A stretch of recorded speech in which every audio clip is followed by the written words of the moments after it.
I stared at my reflection in the bathroom mirror, methodically wiping away mascara-stained tears, while Knox's words all echoed through our bedroom door. Avery would have known how to handle that client meeting. My name is Genesis, and for the past 5 years, I've been competing with a ghost. My husband's perfect ex-girlfriend.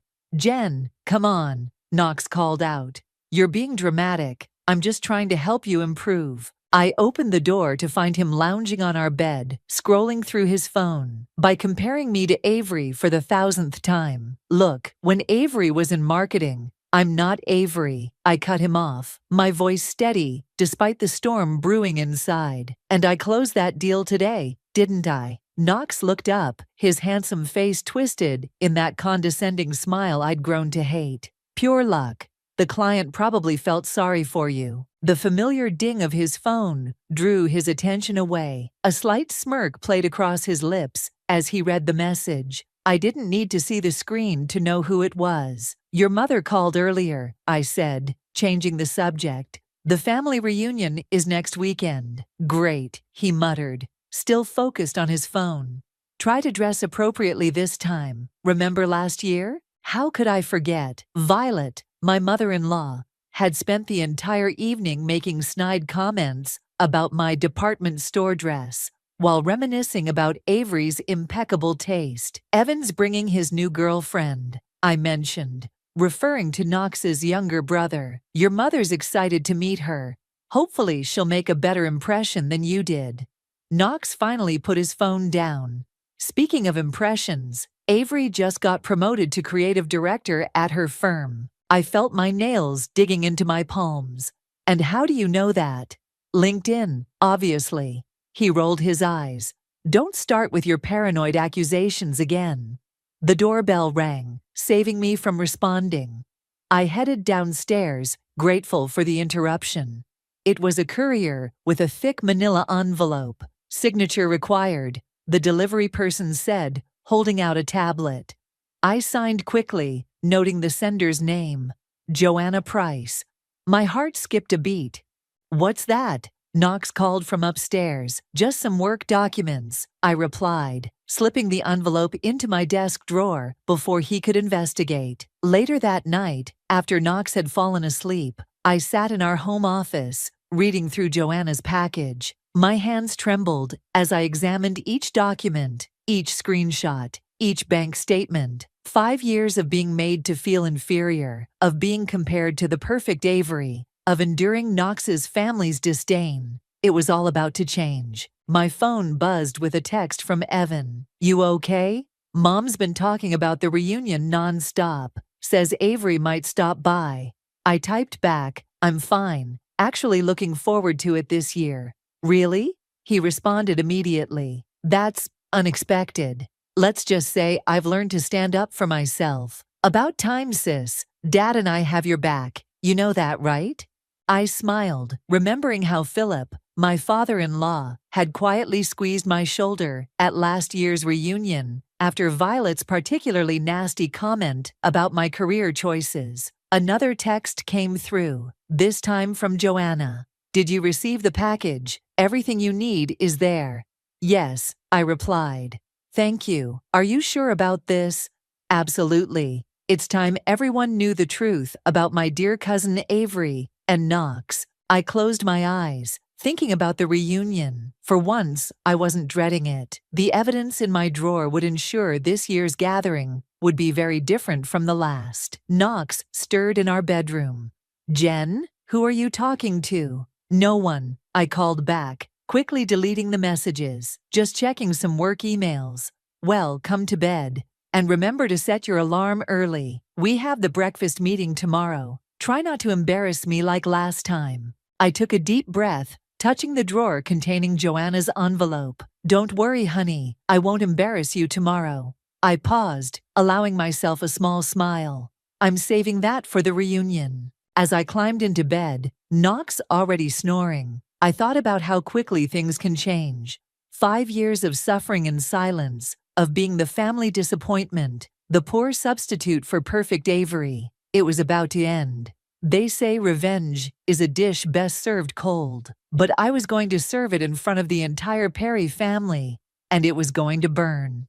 The coffee shop was nearly empty when Joanna slid into the seat across from me, her designer handbag a stark contrast to her nervous demeanor.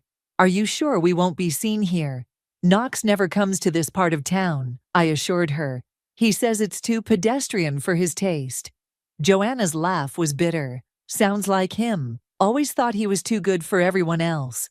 She pulled out her phone, scrolling through messages. "Avery's been asking questions. She knows something's up." "Does she suspect you?" "No. She still thinks I'm her loyal cousin, who'll keep all her dirty secrets." Joanna's fingers drummed against the table. "Did you read everything I sent?" I nodded, remembering the shocking contents of the envelope. The bank transfers, the emails. I knew Knox was still in contact with her, but it's worse than I imagined.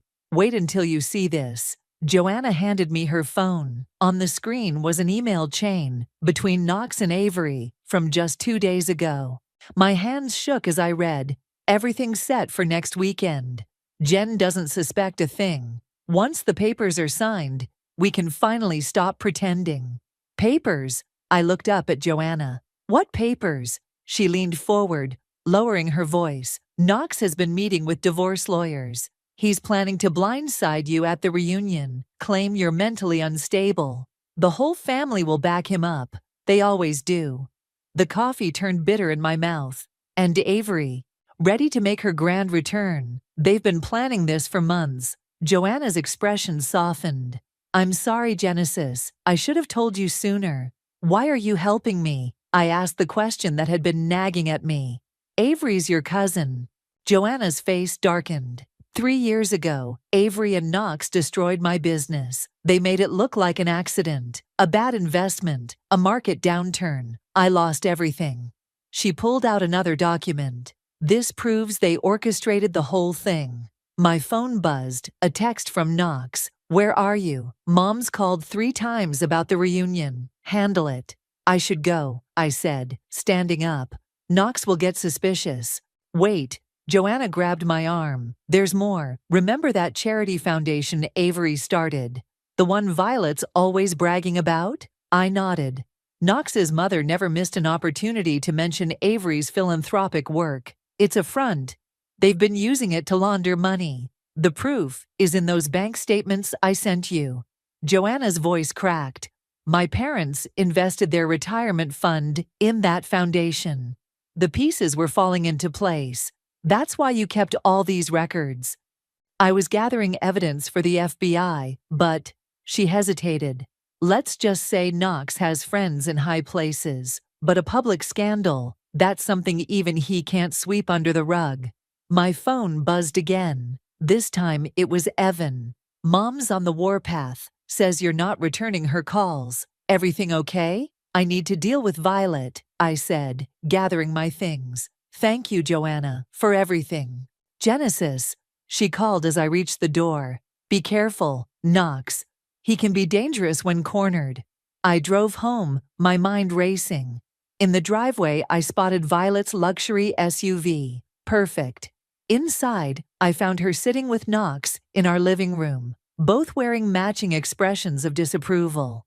"Finally," Violet said, her voice dripping with disdain. "I've been trying to reach you all morning. The reunion requires proper planning, something you've never quite grasped." Knox smirked. She was probably lost in another one of her work disasters. I thought about the documents in my desk, about Knox's secret plans, about years of enduring their condescension. A calm settled over me. "Actually," I smiled, "I was meeting someone who's very interested in attending the reunion." Knox's smirk faltered. "Who?" "Just an old friend. They have quite a story to share with the family." I turned to Violet. "You always say family gatherings are about truth and togetherness, right?" Violet's eyes narrowed.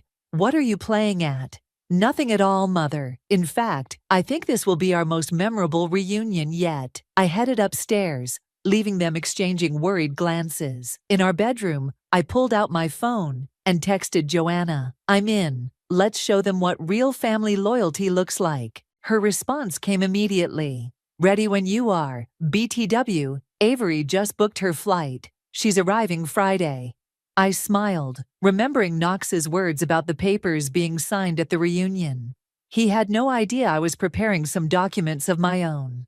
The stage was set. In 1 week, the perfect facade of the Perry family would crumble, and I would be there to watch it burn. The Perry family estate loomed before us, its manicured lawns dotted with relatives in their Sunday best. Knox adjusted his tie in the car's mirror. Remember to smile, and try not to mention your work. Nobody wants to hear about your little marketing projects. I smoothed down my carefully chosen dress. Designer, but understated. Whatever you say, dear. Evan met us at the entrance, pulling me into a warm hug. You look amazing, Jen. He whispered in my ear. Dad wants to talk to you later, privately.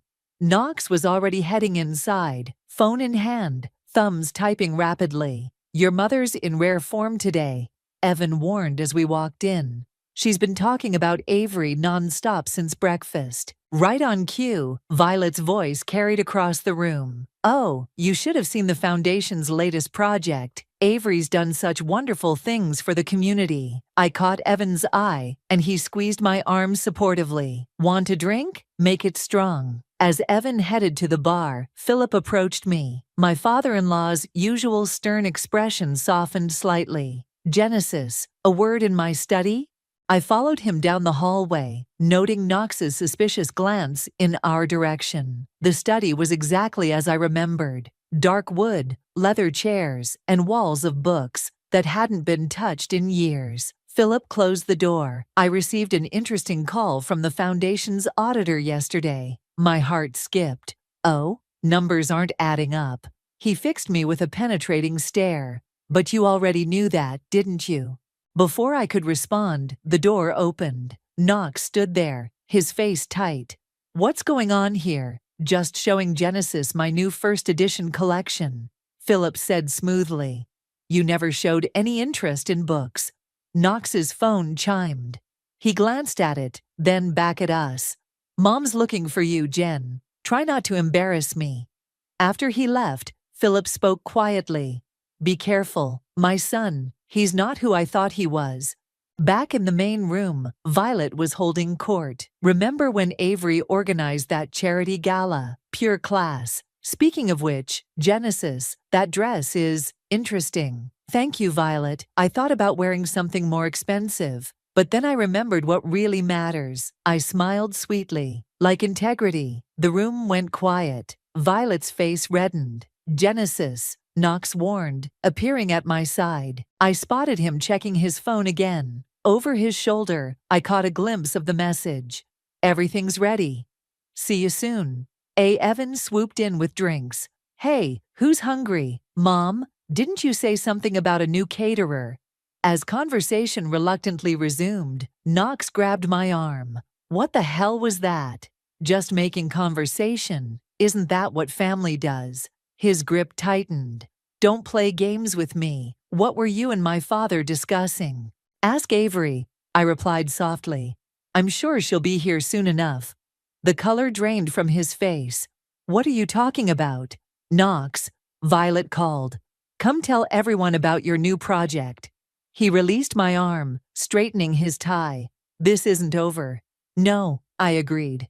It's just beginning. I mingled with relatives, playing the dutiful wife, while watching Knox grow increasingly agitated with each message he received. Evan kept me supplied with drinks and subtle support, running interference when Violet's comments grew too sharp. Did you hear? An aunt whispered, loudly. Avery's coming tonight. Violet must be thrilled. I checked my phone. A message from Joanna. She's on her way. Are you ready? Ready, I typed back. Did you send the other documents to Philip? Done. He's been reviewing them all morning. The doorbell rang. Knox's head snapped up, panic flashing across his face. Violet practically ran to answer it. But it wasn't Avery at the door. It was a courier, holding an envelope. Delivery for Knox Perry. Knox snatched the envelope, ripping it open. His hand shook as he read the contents. His eyes found mine across the room. Realization dawning. Everything okay, son? Philip asked, appearing beside him. Fine, Knox snapped, stuffing the papers in his pocket. Everything's fine. I sipped my drink, watching him rush out to the garden, phone pressed to his ear. Through the window, I could see him gesturing angrily. What did you do? Evan whispered. Just gave him a taste of what's coming. I checked the time. Avery should be here in about 20 minutes. That's when the real show begins. Jen, Evan hesitated. Are you sure about this? I watched Knox pacing in the garden, watched Violet fussing over place settings, thought about the years of humiliation and lies. Absolutely sure. I pulled out my phone and sent one final message to Joanna. Time to end this. Bring everything. The stage was set. All the players were in position. Now it was just a matter of watching it all unfold. Violet clinked her glass, gathering everyone's attention. Before Avery arrives, I'd like to propose a toast to family and new beginnings. Perfect timing, I murmured, standing up. I'd like to add something to that toast. Knox's head whipped around, his face a warning. I ignored him. Family is so important, I began, raising my glass. Especially when it comes to business dealings. Right, Knox? He took a step forward. I continued before he could interrupt. For instance, did you know that Knox recently made a very generous donation to a certain foundation? I pulled out my phone. $600,000, to be exact. Only it wasn't exactly a donation, was it, honey? Genesis, he growled. Shut up. It's fascinating, really. I turned to Violet. Your perfect son and his perfect ex-girlfriend have been quite busy. Would anyone like to see the transaction records? Philip cleared his throat. I've seen them. The room went silent. Violet's face turned ashen. What is she talking about, Knox? She's making things up, Knox snapped. She's jealous of Avery. She always has been.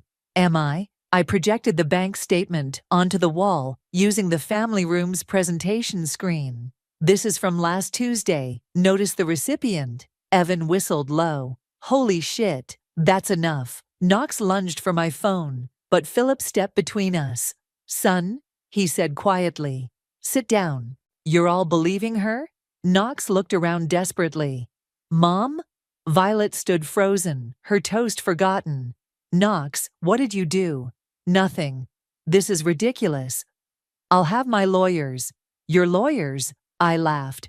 The ones you've been meeting with to plan my surprise divorce? Or the ones helping you hide money in Avery's foundation? Gasps echoed around the room.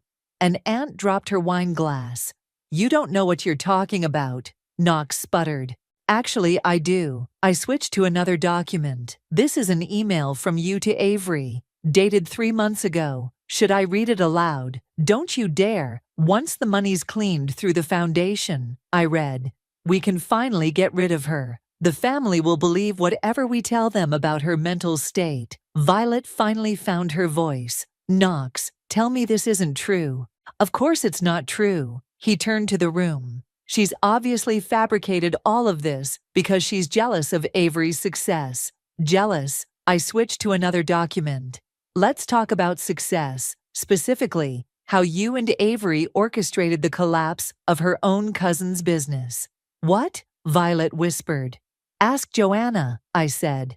Oh wait, you can't. She's been disinvited from family functions ever since her unfortunate business failure. Funny how that worked out. Knox's phone buzzed. He grabbed it like a lifeline. Then his face fell. Problem? I asked sweetly. Let me guess. Avery's not coming tonight after all? You bitch, he hissed. What did you do? Me? Nothing. But the FBI finds anonymous tips about money laundering very interesting. They're probably having a fascinating conversation with Avery right now. The room erupted in chaos. Relatives started shouting questions. Violet collapsed into a chair, and Philip moved to block the door as Knox tried to leave. You've ruined everything, Knox snarled, advancing toward me. You think anyone will believe you over me? I'll destroy you. Knox. Evan stepped forward. Back off. Stay out of this, Knox shouted. This is between me and my wife. Ex-wife, I corrected, pulling out one final document. I filed the papers this morning. My lawyers are much better than yours, by the way. Violet suddenly stood up. I need everyone to leave, now. As relatives hurriedly gathered their things, shooting shocked glances our way, Knox made one last attempt. Mom, you can't believe this. It's Genesis. She's never been good enough for this family. Avery would never. Enough, Violet's voice cracked. I've seen enough. Knox's phone buzzed again. His face went pale as he read the message. That'll be Avery's lawyer, I said. She's agreed to testify against you in exchange for immunity. Apparently, loyalty isn't her strong suit either. You planned this, he whispered. All of it. No, Knox, you planned this. I just made sure everyone saw who you really are. As the last relatives filed out, Philip placed a hand on my shoulder. You should go. The lawyers will handle the rest. I gathered my things, aware of Knox's defeated stare following me. At the door, I turned back one last time. By the way, I smiled at Violet. This dress? It's Avery's designer. I bought it with the money Knox thought he'd hidden from me. Consider it my parting gift to the family. The door closed behind me on Knox's howl of rage, and for the first time in 5 years, I felt free. The morning after the reunion, I sat in Philip's study, watching him pour 2 fingers of whiskey, despite the early hour. You knew, I said. You've known for a while. He settled into his leather chair. I suspected. The foundation's numbers never added up, but Knox always had an explanation. He slid an envelope across his desk. This arrived last week. I've been waiting for the right moment to show you. Inside was a letter from a private investigator. You hired someone to watch Knox. To watch Avery, actually, after what happened to Joanna. He took a long sip. I failed as a father. I should have seen what he was becoming. A knock interrupted us. Evan poked his head in. Mom's finally asleep. The doctor gave her something. He joined us, dropping into a chair. Knox hasn't come home. His phone's off. He won't be back, I said, checking my messages.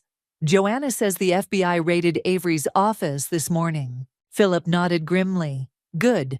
Though I suspect Knox has contingency plans. He does. I pulled out my phone, showing them another email. But so did I.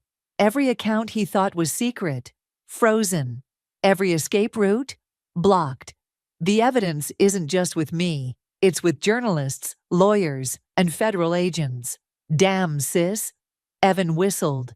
You really did think of everything.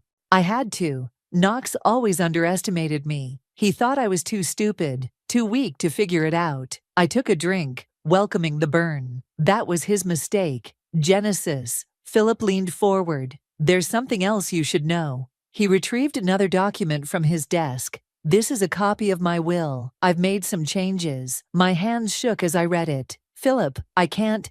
You can and you will. Knox forfeited his inheritance the moment he betrayed this family. You, on the other hand, tried to protect it. A commotion outside drew our attention. Through the study window, we saw Knox's car screech into the driveway. He stumbled out, disheveled and wild-eyed. I'll handle this, Evan stood, but I stopped him. No, it's time I faced him myself. I met Knox in the foyer. His expensive suit was wrinkled, his hair a mess. Where is she? He demanded. Avery, probably talking to federal prosecutors by now. You think you're so clever, he spat. You have no idea what you've done. That money wasn't just mine. I know exactly what I've done. I held up my phone. Just like I know about your offshore accounts, your shell companies, and the real reason Avery's last boyfriend disappeared. His face went white. How did you? Joanna isn't the only one who keeps records. Did you really think Avery trusted you completely? She's been documenting everything, Knox. Insurance, she called it. You're lying. Check your email. She sent you quite the goodbye letter an hour ago. He grabbed his phone, hands trembling as he read. With each scroll, his face grew paler. It's over, Knox. The money's gone. Avery's gone. Your reputation, definitely gone. I'll kill you, he whispered. I'll destroy everything you have. You can try. I stepped closer. But remember, I learned from the best. Every threat you make, every move you plan, I'm 2 steps ahead. Philip and Evan appeared in the doorway. Knox's shoulders sagged. The police are on their way, Philip said quietly. Don't make this worse, son. Dad, please. Knox's voice cracked. You can't let her do this to me. You did this to yourself. Sirens wailed in the distance. Knox made one last desperate lunge toward me, but Evan caught him, pinning him against the wall. You were right about one thing, I said, watching the police cars pull up. I'm not like Avery. I'm better, because unlike her, I don't abandon ship when things get tough. Officers poured in, reading Knox his rights, as they handcuffed him. As they let him out, he looked back one last time. I loved you once, he said. No, Knox. You loved what you thought I was. Someone you could control. That person never existed. After he was gone, Philip handed me another drink. You know this isn't over. There will be trials, publicity. I know. I took the glass. But for the first time in years, I'm not afraid. Evan checked his phone. Joanna's at the FBI office. She says Avery's singing like a bird. Of course she is, I smiled. Self-preservation was always her strongest trait. Through the window, I watched Knox's police escort disappear down the driveway. 5 years of manipulation, of being made to feel worthless, of living in Avery's shadow, all of it washed away in a single day. Philip raised his glass. To new beginnings. To family, Evan added. To karma, I said, clinking my glass against theirs. And to finally writing our own stories. The news vans had been parked outside my apartment for 3 days when Joanna called. Turn on Channel 7. Avery's about to make her statement. I flipped on the TV just in time to see Avery step up to a forest of microphones. Her designer outfit and perfect makeup couldn't hide her fear. I want to apologize to everyone affected by my actions. She's throwing Knox under the bus, Joanna said, just like we knew she would. My doorbell rang. Through the peephole, I saw Violet standing there, looking smaller than I'd ever seen her. I'll call you back, I told Joanna. Violet didn't wait for an invitation, pushing past me into the living room. Her eyes fixed on the TV, where Avery was still speaking. I trusted the wrong people, Avery continued, her voice breaking perfectly on cue. Knox Perry manipulated me, threatened me. Turn it off, Violet snapped. I clicked the TV silent, but left the images running. Why are you here? Knox's lawyer called. He wants to make a deal. She sank onto my couch. He's offering to reveal everything about the foundation if they reduce the charges. Let me guess. He wants me to vouch for him too? He's still my son, Violet whispered. The son who stole from his own family, who destroyed lives, who planned to have me committed. She pulled out a tissue, dabbing at her eyes. I enabled him, all those years, comparing everyone to Avery, pushing him to be perfect. She gestured at the TV, where Avery was now crying. And look what perfection got us. My phone buzzed. A text from Evan. Mom's headed your way. She's not handling this well. She's already here, I replied. The FBI found more accounts, Violet continued. Money that was supposed to be for children's hospitals, cancer research. Her voice broke. How did I not see it? Because you didn't want to. I sat across from her. You wanted to believe Knox was the perfect son, and Avery was the perfect almost daughter-in-law, and I was the problem. Genesis. She reached for my hand. I pulled away. No. You don't get to play the grieving mother now, not after everything. My phone buzzed again. This time, it was Philip. Knox is trying to cut a deal. Don't agree to anything. The TV showed Avery leaving the podium, reporters shouting questions. Violet stared at the screen. She looks just like she did 5 years ago. Perfect hair, perfect clothes, perfect lies. That's the difference between Avery and me, I said. I never pretended to be perfect. A commotion outside drew our attention. Through the window, we could see Knox's lawyer pushing through the reporters. He's coming here, Violet stood. Please, Genesis, just listen to what he has to say. Why should I? Because he's still your husband. Ex-husband, I corrected, pulling out my phone and dialing. Hello? Yes, Knox's lawyer is here attempting contact. No, I don't want to speak with him. Yes, this violates the restraining order. Violet's face crumpled. What are you doing? Protecting myself, something you should have done for your family years ago. We watched as police officers approached the lawyer, escorting him away from the building. My phone buzzed with a message from an unknown number. You think you've won. This isn't over. Kai showed the message to Violet. Still want me to hear him out? She stared at the screen, shoulders slumping. I should go. Yes, you should. At the door, she paused. For what it's worth, I'm sorry. It's not worth much anymore. After she left, I called Joanna back. How did the rest of Avery's statement go? Oscar-worthy performance. But the FBI has her dead to rights. She'll say anything to save herself now. And Knox? His lawyer's desperate. They know we have everything. The foundation records, the offshore accounts, even proof of what really happened to Avery's ex. I watched another news van pull up outside. Think it's enough? With what I gave the feds, he'll be lucky to see daylight before he's 60. She paused. You know they'll keep coming after you, right? Knox, Violet, the lawyers. They won't stop. Let them come. I pulled out the final piece of evidence I'd been holding back. A recorded conversation between Knox and Avery, planning something far worse than financial fraud. I still have a few cards left to play. You're scary sometimes, you know that. I smiled, watching the reporters below speculating about Knox's fate. I learned from the best. They just didn't realize they were teaching me. My phone lit up with another message from Knox's burner phone. Last chance, take the deal. I typed back, you taught me well, honey. Never negotiate from a position of weakness. Then I blocked the number and called Philip. It was time to release the final piece of evidence. The perfect family was about to learn just how imperfect they really were. The courthouse steps were packed with reporters when I arrived for Knox's arraignment. Evan met me at the side entrance, looking grim. You okay? He asked, guiding me through the crowd. I will be once this is over. I clutched my bag containing the final evidence. Is everyone here? Mom's inside with Dad, and, he hesitated, Avery's here too. My steps faltered. What?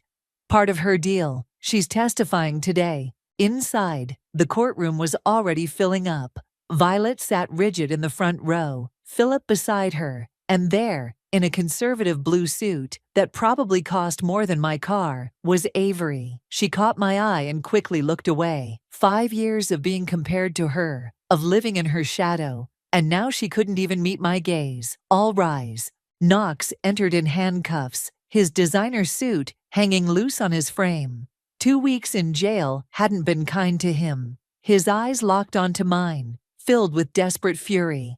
The proceedings began, charges being read out in a monotonous drone. Money laundering, fraud, conspiracy. Then the prosecutor stood. Your Honor, we have new evidence to present. Knox's lawyer jumped up. Objection, we weren't notified. Overruled. Proceed. I pulled out my phone, sending a quick text to Joanna. It's happening. The prosecutor held up a USB drive. This contains recorded conversations between the defendant and Ms. Price, discussing not only financial crimes, but also the premeditated assault of Marcus Reynolds. Avery's head snapped up. Marcus, her ex-boyfriend, who had accidentally fallen down a flight of stairs 2 years ago. Furthermore, the prosecutor continued, we have evidence linking Mr. Perry to the systematic harassment and threatening of witnesses. Knox lunged to whisper to his lawyer, but the damage was done. Avery stood abruptly. I need to revise my statement, she announced. The judge peered over his glasses. Ms. Price? The accident. It wasn't an accident. Knox planned it. He said Marcus knew too much about the foundation. Chaos erupted. Knox's lawyer demanded a recess. Reporters scrambled for their phones, and Violet let out a choked sob. Order! The judge banged his gavel. Ms. Price, you understand changing your testimony could affect your plea agreement? I understand. Avery's perfect composure cracked. But Genesis was right. It has to stop. Knox exploded. You backstabbing bitch, we had a deal. Remove the defendant, the judge ordered. As officers dragged Knox away, he twisted toward me. You think this is over? I still have friends outside. You'll never be safe. Philip stood, his voice cutting through the chaos. Actually, son, you don't. Your friends received copies of everything this morning. Nobody's covering for you anymore. The color drained from Knox's face as he was led out. Violet rushed from the courtroom, Philip following slowly. Avery approached me, her designer heels clicking on the floor. I should have stopped him years ago. Yes, you should have. He said he'd destroy me if I ever. She swallowed hard. I was a coward. No, I corrected. You were just perfect at playing the victim. But now you'll have plenty of time to practice your role behind bars. She flinched. They promised immunity. For the financial crimes, Evan cut in. Pretty sure attempted murder wasn't covered. 2 FBI agents approached. Ms. Price, we need to ask you some questions about Marcus Reynolds. As they led her away, Evan squeezed my shoulder. You did it, sis. We did it, I corrected. I couldn't have managed this without you and Philip. Outside, the media frenzy had intensified. Joanna waited by her car. It's all over the news, she said, showing me her phone. Knox Perry, golden boy turned criminal mastermind. Avery Price, socialite conspirator. The perfect power couple's perfect downfall. And the Foundation's victims. The FBI's setting up a restitution fund. My parents' retirement might be saved after all. Philip emerged from the courthouse. Genesis, a word. He led me to a quiet corner. Knox made one last attempt, offered to reveal his remaining accounts in exchange for your testimony about his mental state. Let me guess, he's claiming temporary insanity. Was worth a try, Knox's lawyer said, appearing behind us. My client is prepared to be very generous. Your client threatened to have me committed. I cut him off. He planned to destroy my life. Tell him he can keep his blood money. I have something better. What's that? I smiled. My freedom. And the satisfaction of watching him lose everything. Just like he planned for me. The lawyer retreated, and Philip nodded approvingly. You know, I always wanted a daughter who could stand up for herself. Well, I said, watching Knox's lawyer hurry away. Better late than never. The moving truck pulled away from Knox's mansion. Now my mansion, thanks to Philip's revised will and the divorce settlement. Evan helped me carry the last box inside. You sure about this? He asked. You could sell it, buy something without the history, and let Knox win.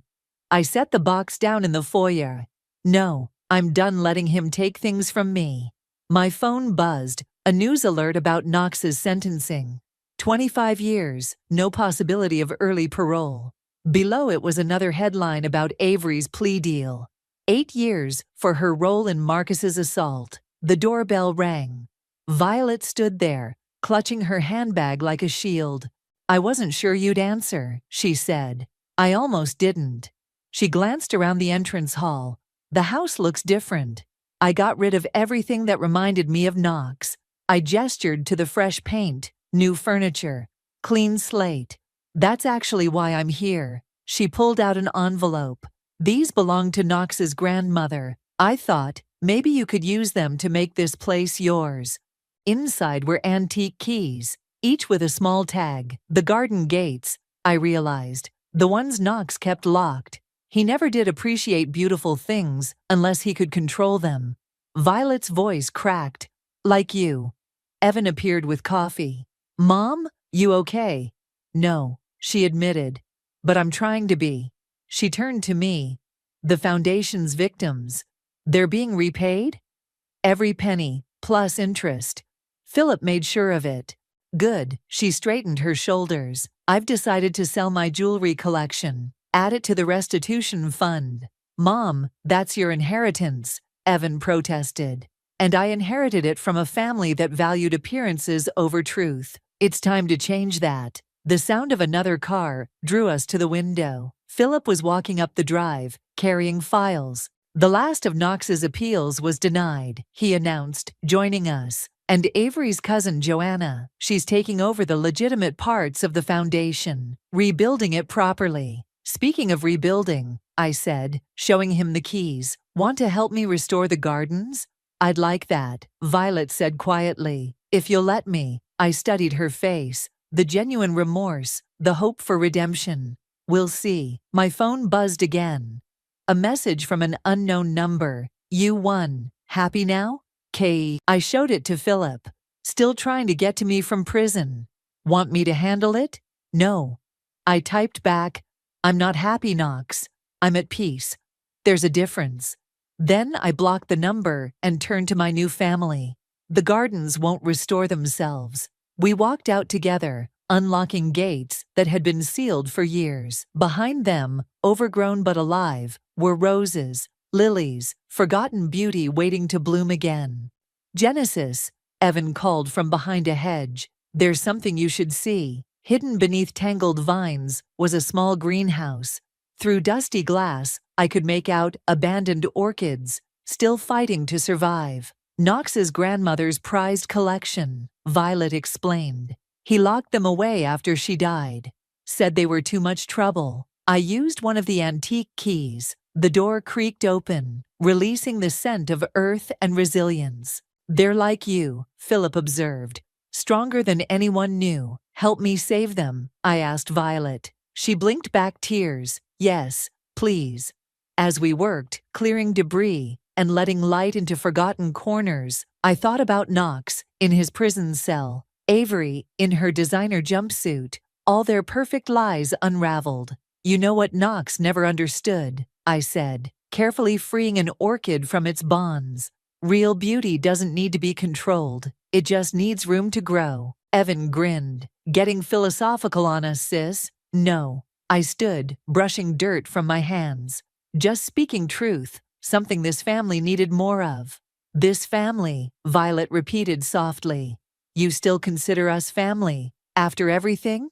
I looked at them. Evan with his unwavering support, Philip's quiet strength, even Violet with her difficult path to redemption. Family isn't perfect, I said. It's real, and real is better than perfect any day. The greenhouse door stood open, sunlight streaming in. Outside, the garden waited to be reborn. Inside, surrounded by survivors as stubborn as myself, I was finally completely free. So, I smiled, picking up my gardening tools. Who's ready to help me bring this place back to life? Their answers came not in words, but in actions. Hands reaching for tools, sleeves being rolled up. A family choosing truth over perfection, growth over pretense. And in that moment, revenge gave way to something better. Renewal.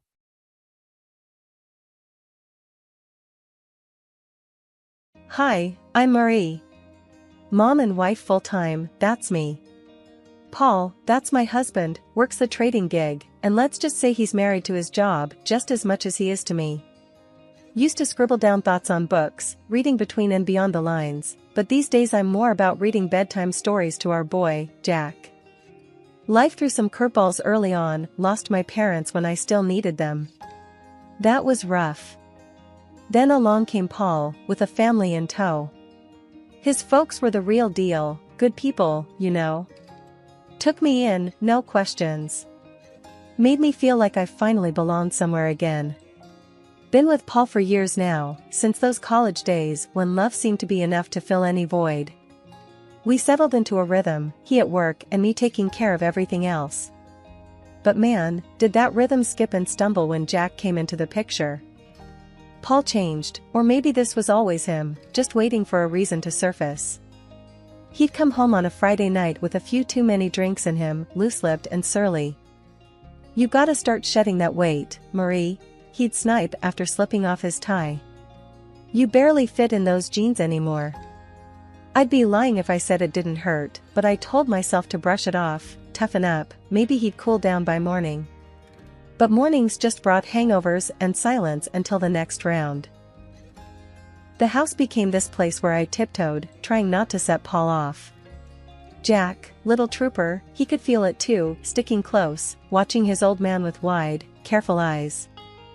One particularly rough Friday, Paul came home and made a beeline for the fridge, crack open a cold one. I was on the floor with Jack, blocks scattered around. "Another day in paradise, huh?" Paul sneered, leaning against the counter. I forced a smile. Just the usual, you know, chasing after this little tornado. I ruffled Jack's hair, but my heart wasn't in it. Paul tossed his head back, downing half the bottle. "Maybe put some of that energy into a workout routine, eh?" I bit my tongue, counting to 10 in my head. "I'll look into it," was all I managed, shuffling Jack into his pile of toys, anything to escape the cutting edge in Paul's tone. But the weight wasn't just on my hips, it was on my chest, heavy, making it hard to breathe. I didn't know who I was in Paul's eyes anymore. I had finally shaken off those last stubborn pounds. It felt good, kind of. But Paul, well, he had a talent for finding flaws. My sweats and baggy tees were the new target. "Jesus, Marie, you dress like you're living at the gym. When was the last time you dressed up? Remember how you used to look?" There he was, leaning on the doorframe with that look that said everything his words didn't. I glanced down at my stretched-out mom life tee and yoga pants. "This is just practical, Paul. You want me all dolled up to do laundry and wrangle our son?" One corner of his mouth curled up like he had just made a successful trade. "I dunno, how about looking good for your husband? That used to matter." I sighed, rolling my eyes.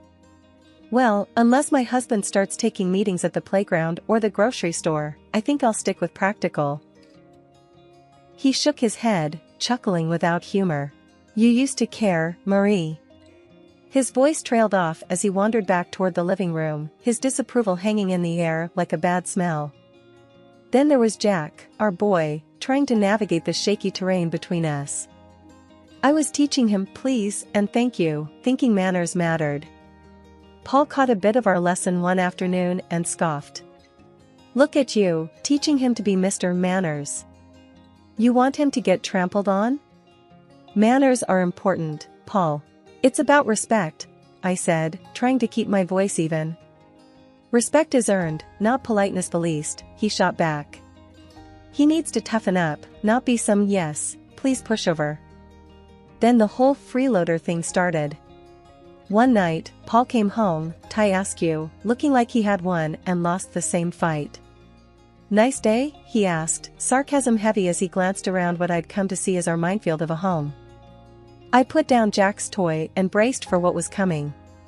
"Just the same, dealing with tantrums and spills. How was work?"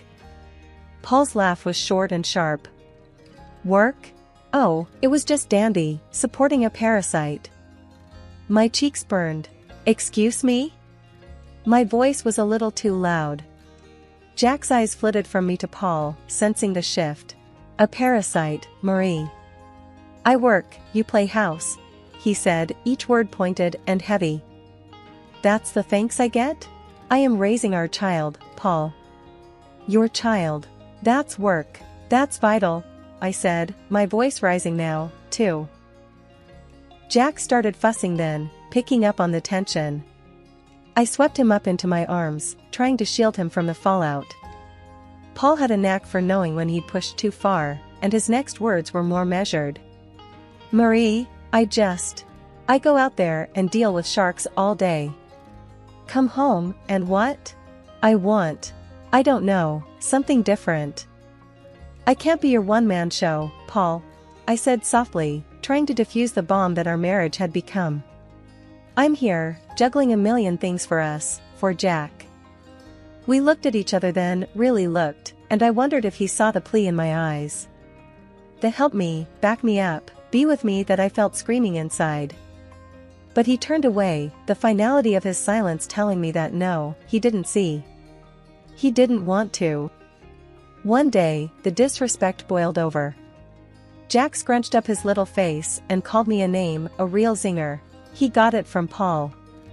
"You're just a lazy bum," he had hurled at me, his tiny voice bitter and angry. I felt like I'd been slapped.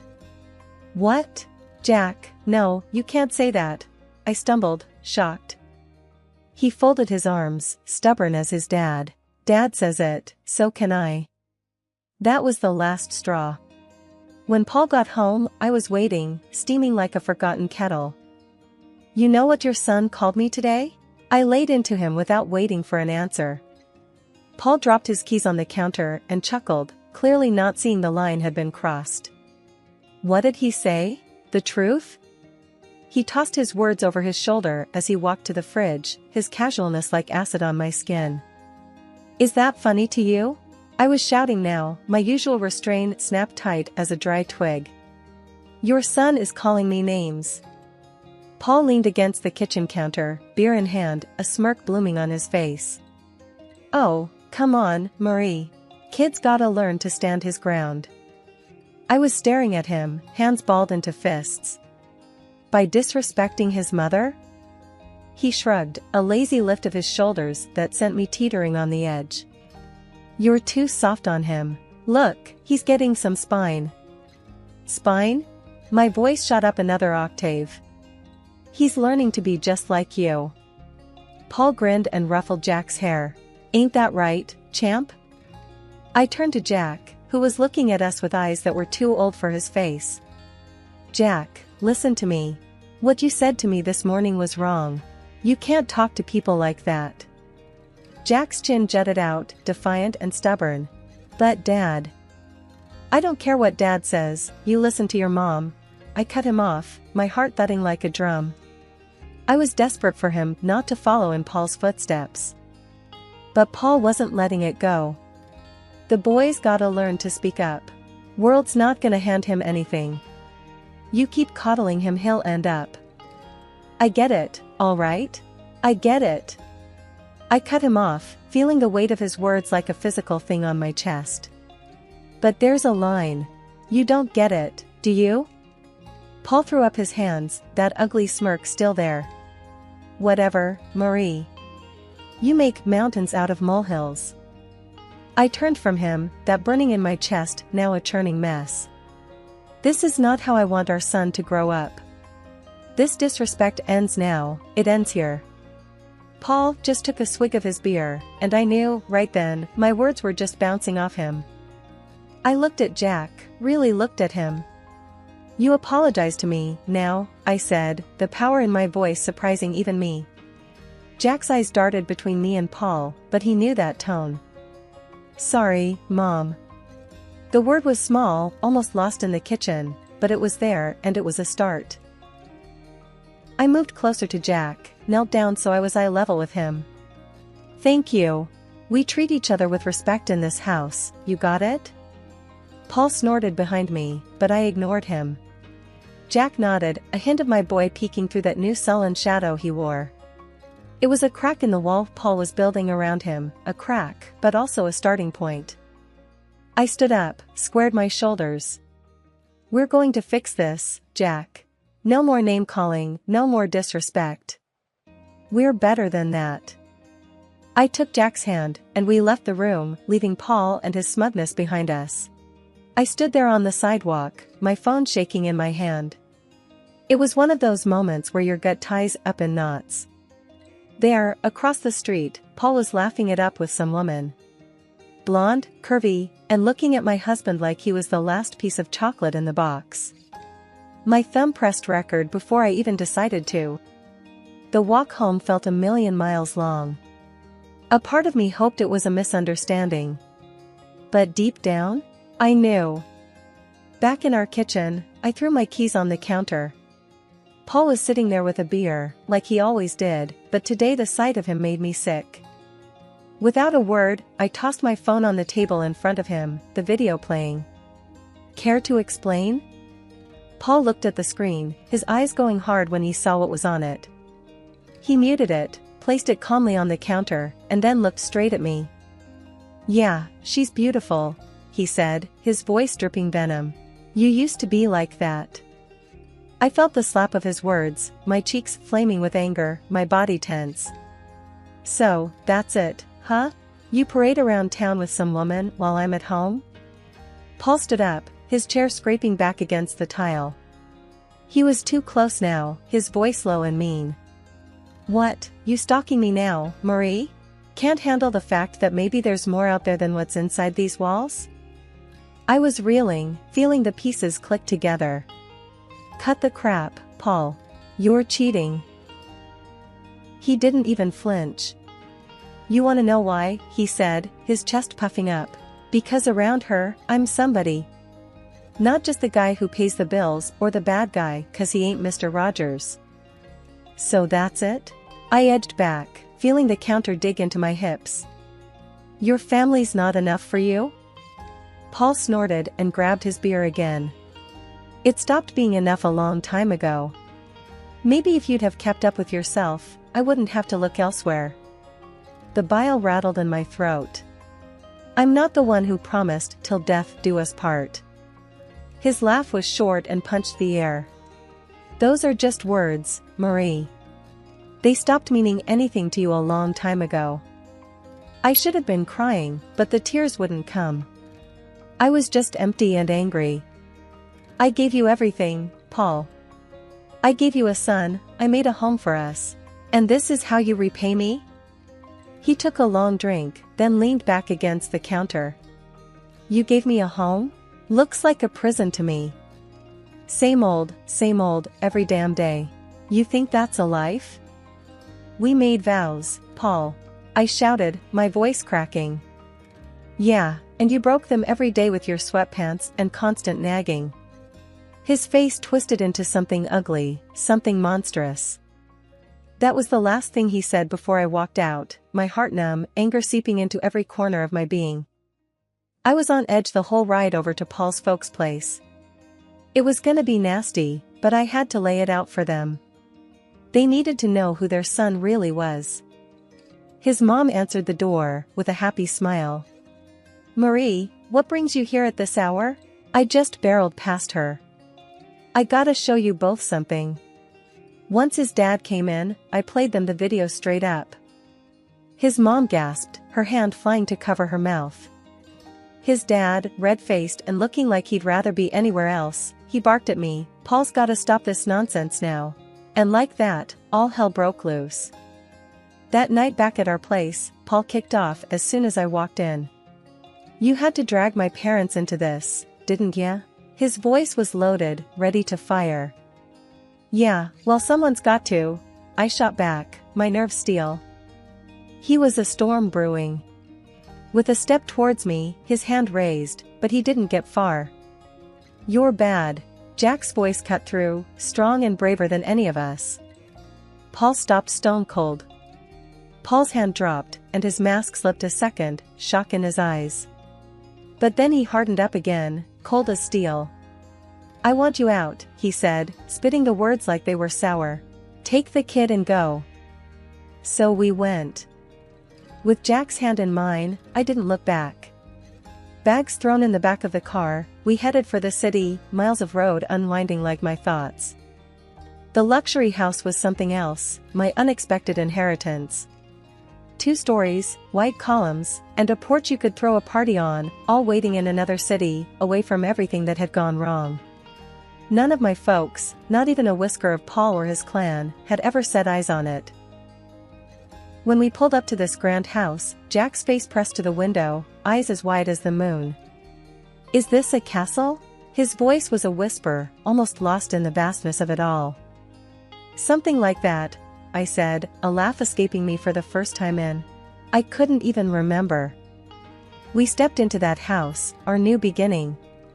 It was silent, save for the echo of our footsteps on the marble floors, bouncing off the high ceilings crowned with crystal chandeliers. The furniture was swanky, left behind by folks I wish had lasted a lifetime longer. I plopped down on a couch soft as clouds, and finally, Jack's laughter filled the rooms. The sound of it was more luxurious than anything else in this place. We explored room after room, Jack running ahead like he was leading a parade. Each new door opened to a room grander than the last. I call the biggest one, he declared, claiming a bedroom that overlooked a garden already blooming with the promise of spring. Laying him down to bed that night, the day finally caught up with me. My eyes burned with the tiredness of it all, but looking around at the high ceilings, the gold trimming catching moonlight, I knew we were worlds away from where we started. Sitting there, in the quiet of a room too nice for today's shadows, I whispered into the darkness, "We made it, kiddo." Life in the big house slowly shed the shadows of the past. Jack's giggles filled the halls more than the echoes of old fears. Most days, it felt like we had always been there, just the two of us, in our new safe haven. The house, with its silent strength, was keeping the world at bay until the day Paul showed up, uninvited and unwelcome. He was at the door in a storm of anger. I opened it and there he was, looking like trouble had followed him around. "You can't just disappear with my son, Marie." I leaned against the door frame, unfazed. "He's my son too. And I didn't disappear. I moved on." Paul's scowl deepened. He glanced around, taking in the opulence of the place with wide, disbelieving eyes. "How can you afford this? I know you don't make this kind of dough." I had to bite the inside of my cheek to keep from smiling. "Well, turns out I had a little left over each month. Who knew?" He raised an eyebrow, a sly accusation in his gaze. "And I'm struggling to cover rent for that old place by myself. It's damn near impossible now that they jacked up the price." I shook my head. He always was good at playing the martyr. "That's not my problem anymore, Paul. I've been using my own savings to cover the gap in the rent for years. Savings that, thank God, I don't need to bleed dry for that house anymore." The greed in his eyes flared up like wildfire. "What, and you're living here in luxury while I—" "Stop right there," I cut in. "This isn't your concern. This," I motioned to the grand house behind me, "is mine. Mine and Jack's." Paul took a step forward, but I didn't back down. "Look, I came here to fix things. I'm saying I forgive you for all this, sneaking around."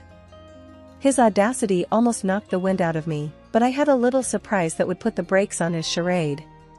From behind the door, I pulled out the divorce papers and slapped them into his chest. "And here's what I'm saying. We're done." He looked as if I'd slapped him with a physical hand, his face twisting through confusion, rage, and then settling on calculating desperation. "You can't do this. What about Jack?" I stood taller, my resolve like iron. "I'm doing it for Jack. He doesn't need this chaos you bring. Sign the papers, Paul. It's over." He glanced from the papers to me, then back again, his posture deflating slightly. "You'll regret this. You can't make it alone." "That's where you're wrong." I smiled, not from humor but from a deep-seated confidence. "I'm already making it. And without you, we're doing more than just fine. We're thriving." With a shake of his head, Paul looked like he wanted to say more, but he didn't. Instead, he turned on his heel and strode away, clutching the papers like they were a snake that could bite. Once he was gone, the house seemed to exhale with me. I closed the door gently, turning back to the life I had fought so hard for. Life had a way of tossing stuff at you, hard and fast. It was Thursday, the kind of day that should have been easy, but it wasn't. We shirked dinner for a bit, setting up ramps out of old books and watching the Lego car stupidly do flips and land upside down. Jack's laugh was infectious, the sort that wiped clean the worry lines off my face. His enthusiasm was a reminder that amid all the crap, there was still good, simple, unadulterated good. Then it came, a banging on the door that made my stomach drop and my face lose all its motherly warmth. Paul had a knack for bad timing and worse entrances. I pulled the door open and there he was, looking like he'd just come from a bar fight or lost a bet. "Paul, what's up?" He scowled, that usual look he gets when he thinks the world owes him. "So, this the high life? You playing house with my Jack while I'm scraping pennies just to get by?" Jack peeked from behind me, a knight in Lego armor. "Hey, screw off, Paul. Don't talk to my mom like that." Paul's face turned a nice shade of tomato. "The hell? You let him talk like that?"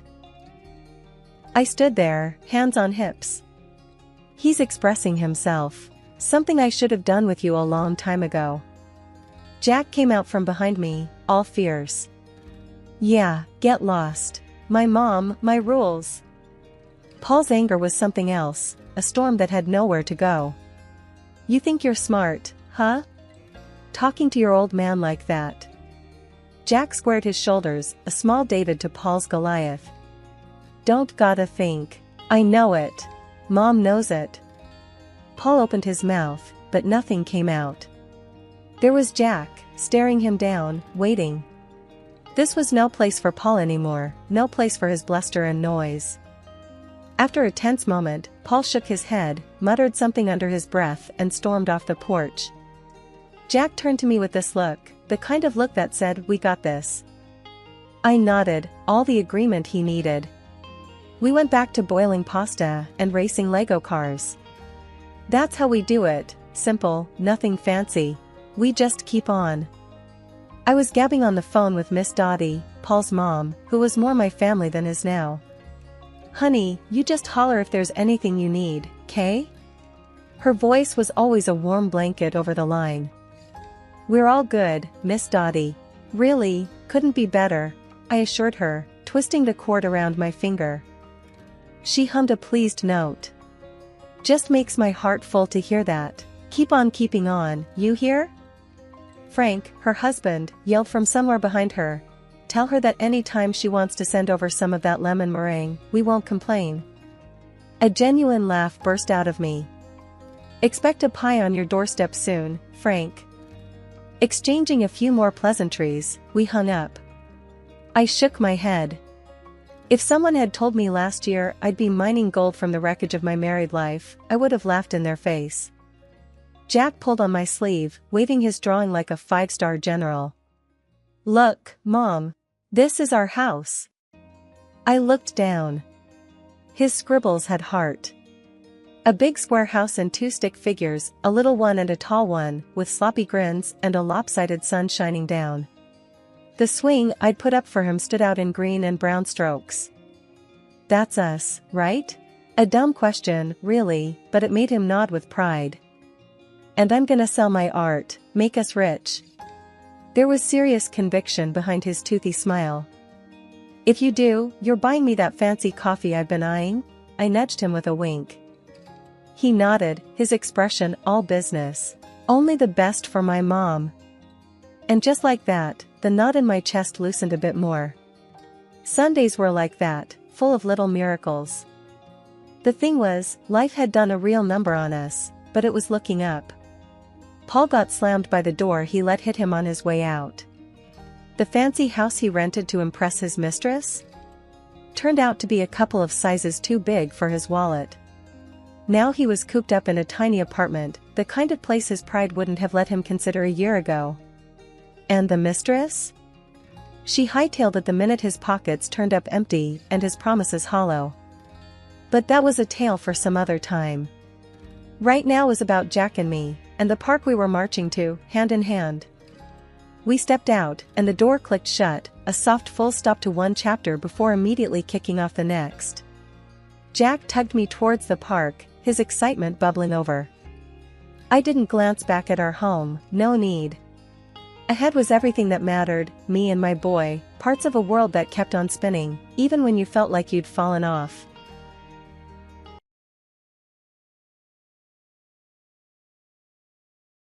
In the quiet of our home, the memories of Amy, our only daughter, echoed off the walls. She was always more firecracker than flower, pushing boundaries and testing limits. As a dentist, I've seen my share of pain, but nothing quite compares to the ache of a child pulling away. My husband, John, a seasoned cop, always had a way of smoothing things over, but even he was at a loss when Amy packed up and left with that rock musician, her teenage rebellion reaching its peak.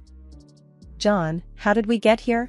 I asked one evening, staring at the empty chair Amy once occupied at our dinner table.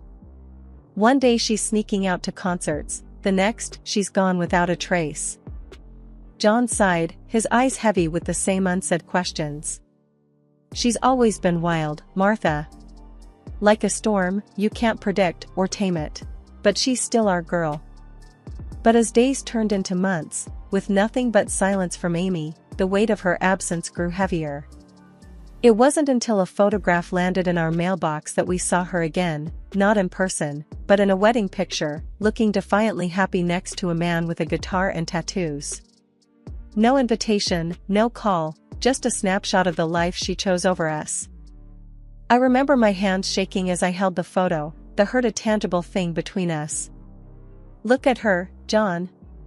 Not even a note, just this picture. She's made her choice, hasn't she? John, ever the rock, tried to calm the storm brewing in me. Maybe she's trying to reach out in her own way, Martha. It's a start, right? But his words did little to soothe the sting of rejection. We continued on, our home feeling larger and lonelier by the day. Work was a distraction, patients and procedures filling the void left by Amy's laughter and chaos. Months had worn into a year with no word from Amy, and just when the silence seemed permanent, our computer pinged a Skype call. It was Amy, her face filling the screen, looking so different yet painfully familiar. "Mom, Dad, I need your help," she said, the edges of her voice ragged with wear. John and I exchanged a glance, the kind that speaks volumes without a word. "Amy, what's going on?" I asked, my heart hammering against my chest. She hesitated, her eyes darting away before locking back onto the screen. It's a lot. I've got a baby now, a little girl. And things, well, they aren't great. I need money, Mom, $1,000 a month." John's brow furrowed, his cop instincts on alert. "A grandkid? Amy, slow down. Why do you need the money?" She bit her lip, a nervous habit from childhood. "I just do, Dad. Please, I wouldn't ask if it wasn't serious." We sat in silence, the weight of her plea hanging heavy. Finally, I nodded, my decision firm, despite the whirlwind of questions. "All right, Amy. We'll help. But please, talk to us. What's been happening?" She looked down, a tear tracing her cheek. "I can't. Not now. Just, thank you. This means everything." The call ended abruptly, leaving John and I staring at a blank screen. "What do you think, John? Did we just make a mistake?" I murmured, the doubt creeping in. He shook his head, his hand finding mine. "No, Martha. She's our daughter, and she's in trouble. It's our job to help, no questions asked." "But a grandchild, John. A whole year, and she's kept this from us. What else don't we know?" I couldn't keep the tremble from my voice. "We'll find out, love. For now, let's just be there for her. However she'll let us," he replied, his voice a steady anchor in the storm. The days that followed were a blur of bank transfers and uneasy silence. I kept busy, the clinic a welcome distraction, but every time I came home, I half expected Amy to be there, waiting with her child. But the house remained quiet, our lives suspended in a state of waiting and worry. One evening, as we sat in the living room, the air thick with unsaid fears, John broke the silence. "She'll reach out again, Martha. When she's ready." I nodded, clinging to his optimism like a lifeline. "I hope you're right. I want to hold my grandchild, to tell Amy it's going to be okay." "We will, love. We will," he assured me, though I saw the shadow of his own doubts flickering in his eyes. I whispered a silent prayer for my daughter and granddaughter, wherever they were. The plea had opened old wounds and new fears, but it had also rekindled a flame of hope. We were still a family, fractured and distant, but connected by unbreakable bonds of love and the unwavering promise to be there for each other, no matter what. It was one of those early mornings, when the cold bites at your bones, the world outside frosted and still. John and I were nestled in the warmth of our home, sipping coffee, the silence comfortable, if not a bit heavy with unspoken thoughts about Amy. That's when the sharp knock came, shattering the calm like a stone through glass. John and I exchanged a startled look, the same question in our eyes, who could it be at this hour? He stood up, moving towards the door, while I followed close behind, a knot of worry tightening in my stomach. He swung the door open and there, on our doorstep, was a sight that knocked the breath from me. Amy, thinner and more worn than I remembered, clutching a small bundle wrapped in blankets. Her eyes, red and swollen from crying, met mine, and it was as if the years of silence fell away in an instant. "Amy? Oh my God, Amy!" I cried out, rushing forward to wrap her in an embrace, the cold forgotten. "Mom, Dad. I'm so sorry. Can we come in?" Her voice was a whisper, hoarse and fragile. Of course, come in." John's voice was firm, guiding her gently inside as I quickly shut the door against the cold. Once inside, Amy unwrapped the bundle, revealing a tiny, sleeping face, peaceful despite the chaos. "This is your granddaughter," she said, her voice breaking. Tears streamed down my face as I looked at the baby, so innocent and unaware of the storm she'd been born into. "She's beautiful, Amy. What's her name?" Amy hesitated, a shadow crossing her face. "Lily. Her name's Lily." John, ever the practical one, sprung into action. "You both look frozen.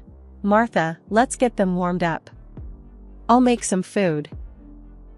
As I helped Amy out of her coat, the threadbare fabric and worn shoes didn't escape my notice. She was shivering, her body frail and tired. I ushered her to the living room, piling blankets around her and the baby. John brought in food, setting it before Amy, who ate with a hunger that spoke of too many missed meals. Lily, now awake, watched with wide, curious eyes, her little hand wrapped around my finger. Once Amy had eaten her fill, she looked up at us, her eyes holding a depth of pain and regret. "I need to tell you everything. It's been so bad, worse than you can imagine." John and I sat, our hearts heavy with dread and love, ready to listen. As she spoke, her voice trembled with the weight of her story, each word painting a picture of a life unraveled, of dreams turned to nightmares. When she finally finished, the room was heavy with silence. I reached out, taking her hand in mine. "Amy, we're here now. You're safe, both of you." John nodded, his face set in a determined line. "We'll take care of you. Whatever it takes." Amy broke down then, tears streaming down her face, a mix of relief and sorrow. "I'm so sorry. I was so stupid, so proud. I should have come back sooner." I pulled her into a hug, rocking her gently. "Shoo, it's okay. You're home now. We'll fix this, together." Once Amy had settled a bit, Lily sleeping soundly in a makeshift bed we'd cobbled together, she began to unravel the story we'd been missing. John and I sat across from her, our hearts heavy, bracing ourselves for what was to come. "Mom, Dad. I don't even know where to start. Everything's been a mess since the day I left with him," Amy began, her fingers twisting a loose thread on the blanket. "Just start from the beginning, sweetheart. We're here to listen," I urged gently, my voice steady despite the turmoil inside. Amy took a deep breath, her eyes fixed on the sleeping form of Lily. "It was all good at first, you know? Exciting, even. But then, after we got married, things changed. He changed. The music gigs dried up, and he started drinking, a lot. And then..." Her voice trailed off, a shiver running through her. John leaned forward, his face a mask of concern. "And then what, Amy?" She looked up, tears glistening in her eyes. "Then he started getting angry, at everything. At me. It wasn't long before he started hitting me." A sharp gasp escaped my lips, my hand flying to my mouth. John's jaw clenched, his hands forming fists on his knees. "That bastard," he muttered under his breath. Amy continued, the words pouring out now, a floodgate opened. "I thought I could handle it, that I could make it stop. But then I got pregnant with Lily, and everything got worse. He didn't work, just drank and yelled and more. I was scared, all the time." The room felt impossibly heavy, each word a weight added to our already burdened hearts. "Why didn't you come to us, Amy? Why didn't you tell us?" I asked, my voice a mix of pain and frustration. I was ashamed, Mom. Ashamed and scared. I thought I'd made my bed and had to lie in it. But when Lily was born, I realized I couldn't let her grow up in that. That's when I called you for the money. It was the only way I could think of to keep us afloat. John stood abruptly, pacing the room. And his parents? What role did they play in all this? Amy's lips quivered as she spoke. They were just as bad, in their own way. His mom, she would make me do all the housework, watch every penny. If I did anything wrong, she'd take it out on me, on Lily. They all would. I reached across, taking her hand in mine. "You're safe now, Amy. You and Lily. We'll take care of you." Amy nodded, a frail smile on her lips. "I know, Mom. That's why I came here. I knew if anyone would help us, it would be you." John nodded, his face set in a grim line. "Tell us how you managed it, Amy. We need to know everything to protect you." She took a deep breath, her hands wrapped tightly around her coffee mug. "It wasn't easy. I had to wait for the right moment. His parents were out, and he was passed out drunk, like usual. I grabbed Lily, some clothes, and whatever cash I could find. I didn't even have a car seat, just wrapped her in blankets and ran." I shuddered, imagining my daughter and granddaughter in such peril. "Oh, Amy, that's so dangerous. But you're here now, that's what matters." She continued, her eyes distant as she recounted the escape. "I hitched a ride to the nearest bus station. People must have seen the desperation in my eyes, no one asked too many questions. Each mile away from that house felt like a tiny victory." John's hand found mine under the table, a silent message of solidarity. "And no one followed you? You were sure you weren't followed?" Amy shook her head. "I was careful, Dad. I know you taught me to be observant. I made sure we weren't followed. I just couldn't stay there a moment longer, not with Lily." I stood up, moving to the stove to busy myself with making more coffee, the actions mundane but necessary to keep the tremors at bay. "You're brave, Amy. So brave. We'll make sure you never have to go back there." The day passed in a flurry of activity, securing the house, making appointments with lawyers and therapists, anything and everything to ensure Amy and Lily's safety and well-being. John was on the phone most of the day, his voice a low rumble of barely contained fury and action. As night fell, Amy sat on the living room floor, Lily crawling around her, a scene so normal yet charged with the undercurrents of their recent ordeal. "I can't thank you enough, both of you. I feel like I'm finally breathing again." John looked up from his paperwork, his gaze softening. "You're our daughter, Amy.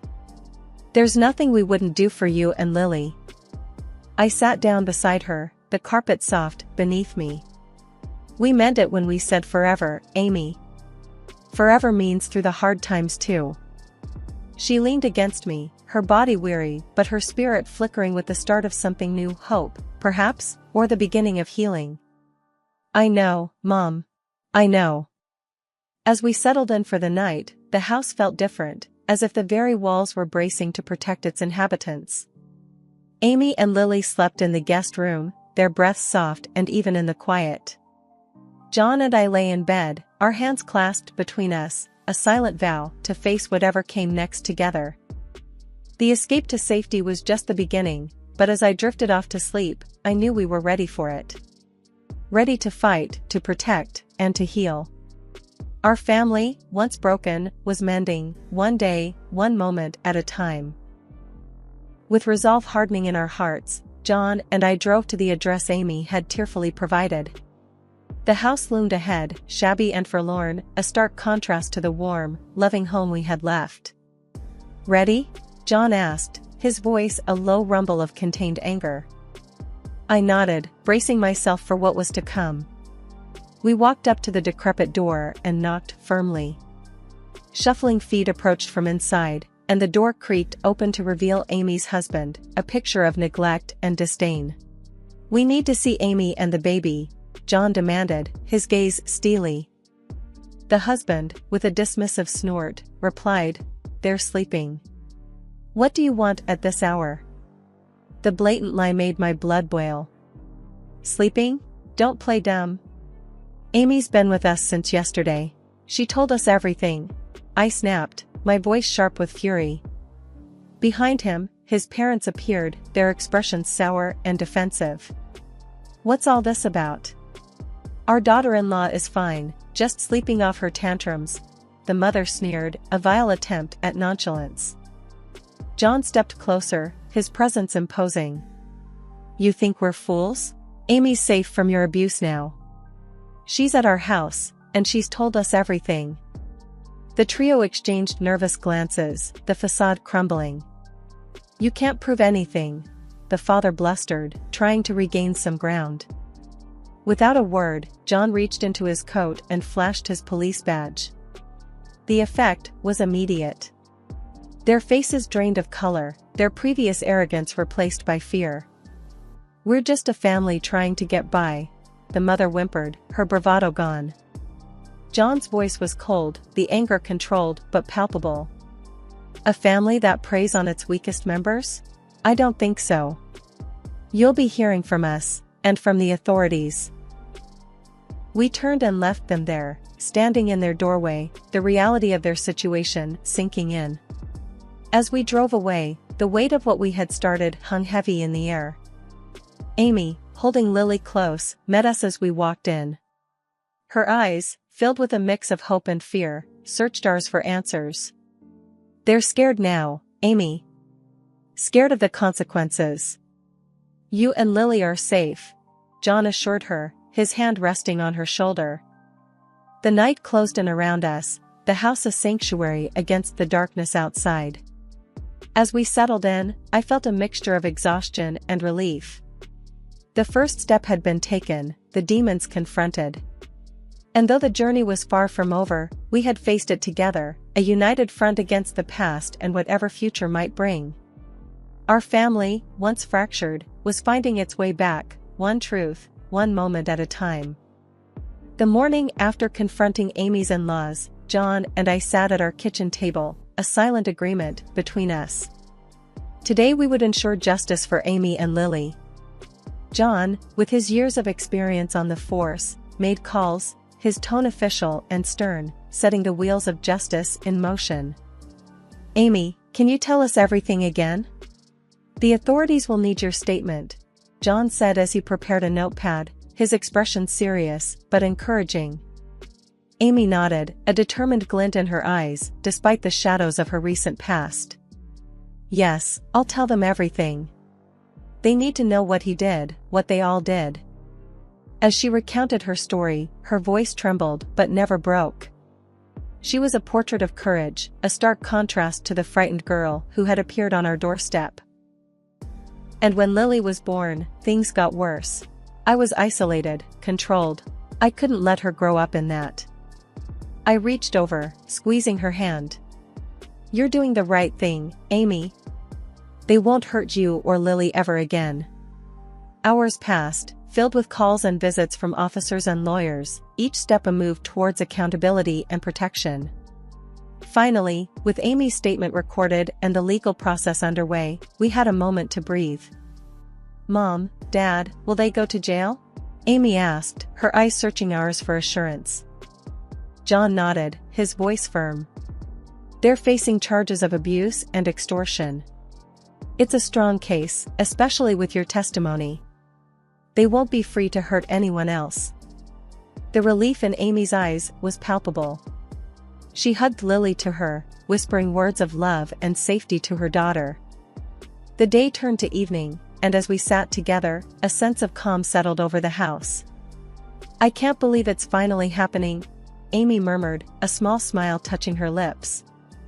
"It's only the beginning, sweetheart. But we'll be with you every step of the way," I reassured her, my heart swelling with pride for her bravery. John stood, looking out the window into the growing darkness. They'll learn that you don't mess with family. Not without consequences. We sat in quiet solidarity, the trials of the past few days bonding us in ways we couldn't have imagined. The journey was far from over, but for the first time in a long time, there was a sense of hope, a light at the end of a long, dark tunnel. As night fell and we prepared for bed, I checked on Amy and Lily, sleeping peacefully in the guest room. The sight of them, so serene, was a balm to my weary soul. We had faced the demons, and though the scars remained, we were healing, moving forward together. As the days turned into weeks, the dark cloud that had loomed over our family started to dissipate. Amy, now officially divorced and free from the man and the in-laws who had caused her so much pain, was finding her footing again. The legal proceedings had seen her husband and his parents imprisoned for their violence and extortion, a fitting end to their reign of terror. During breakfast one morning, as we all sat together, the atmosphere was lighter, almost buoyant. "You know, I've been thinking," I began, watching Lily attempt to spoon-feed herself, "how far we've come. It's like we've stepped into the light after such a long time in the dark." Amy, with a newfound strength in her eyes, smiled. "Yeah, Mom. It's like I'm finally waking up. The divorce, the trial, it's all behind me now. I can actually look forward to the days ahead." John, always the backbone of our family, nodded in agreement. "That's right. We're all moving forward now, stronger and wiser." Lily's giggles punctuated our conversation, a reminder of the innocence and joy that had returned to our home. As the day unfolded, Amy and I found ourselves in the garden, planting new flowers, a symbolic gesture of our new beginnings. "Mom, can you believe how much Lily's grown?" Amy remarked, her hands deep in the earth. I smiled, handing her a seedling. "She's going to be as strong and beautiful as her mother, and as resilient as her grandma, too." As evening approached, John joined us outside, wrapping an arm around my shoulder. "Look at our little family, Martha. This is what life's all about." I leaned into him, my heart full of gratitude. "Yes, it is. A new beginning, a fresh start for all of us." Dinner was a lively affair, with Amy sharing her plans for the future, her voice tinged with excitement.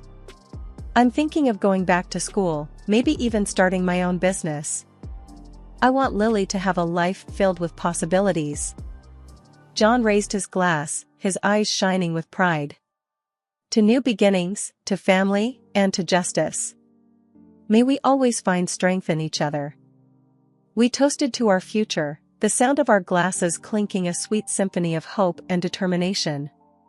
As the night drew in, I tucked Lily into bed, watching as Amy sat beside her, a serene look on her face. I whispered a silent prayer of thanks as I turned off the light, grateful for the second chance we'd been given. As I lay next to John, his presence a constant source of comfort, I knew that our journey hadn't been easy, but it had brought us here, to this moment of peace and togetherness.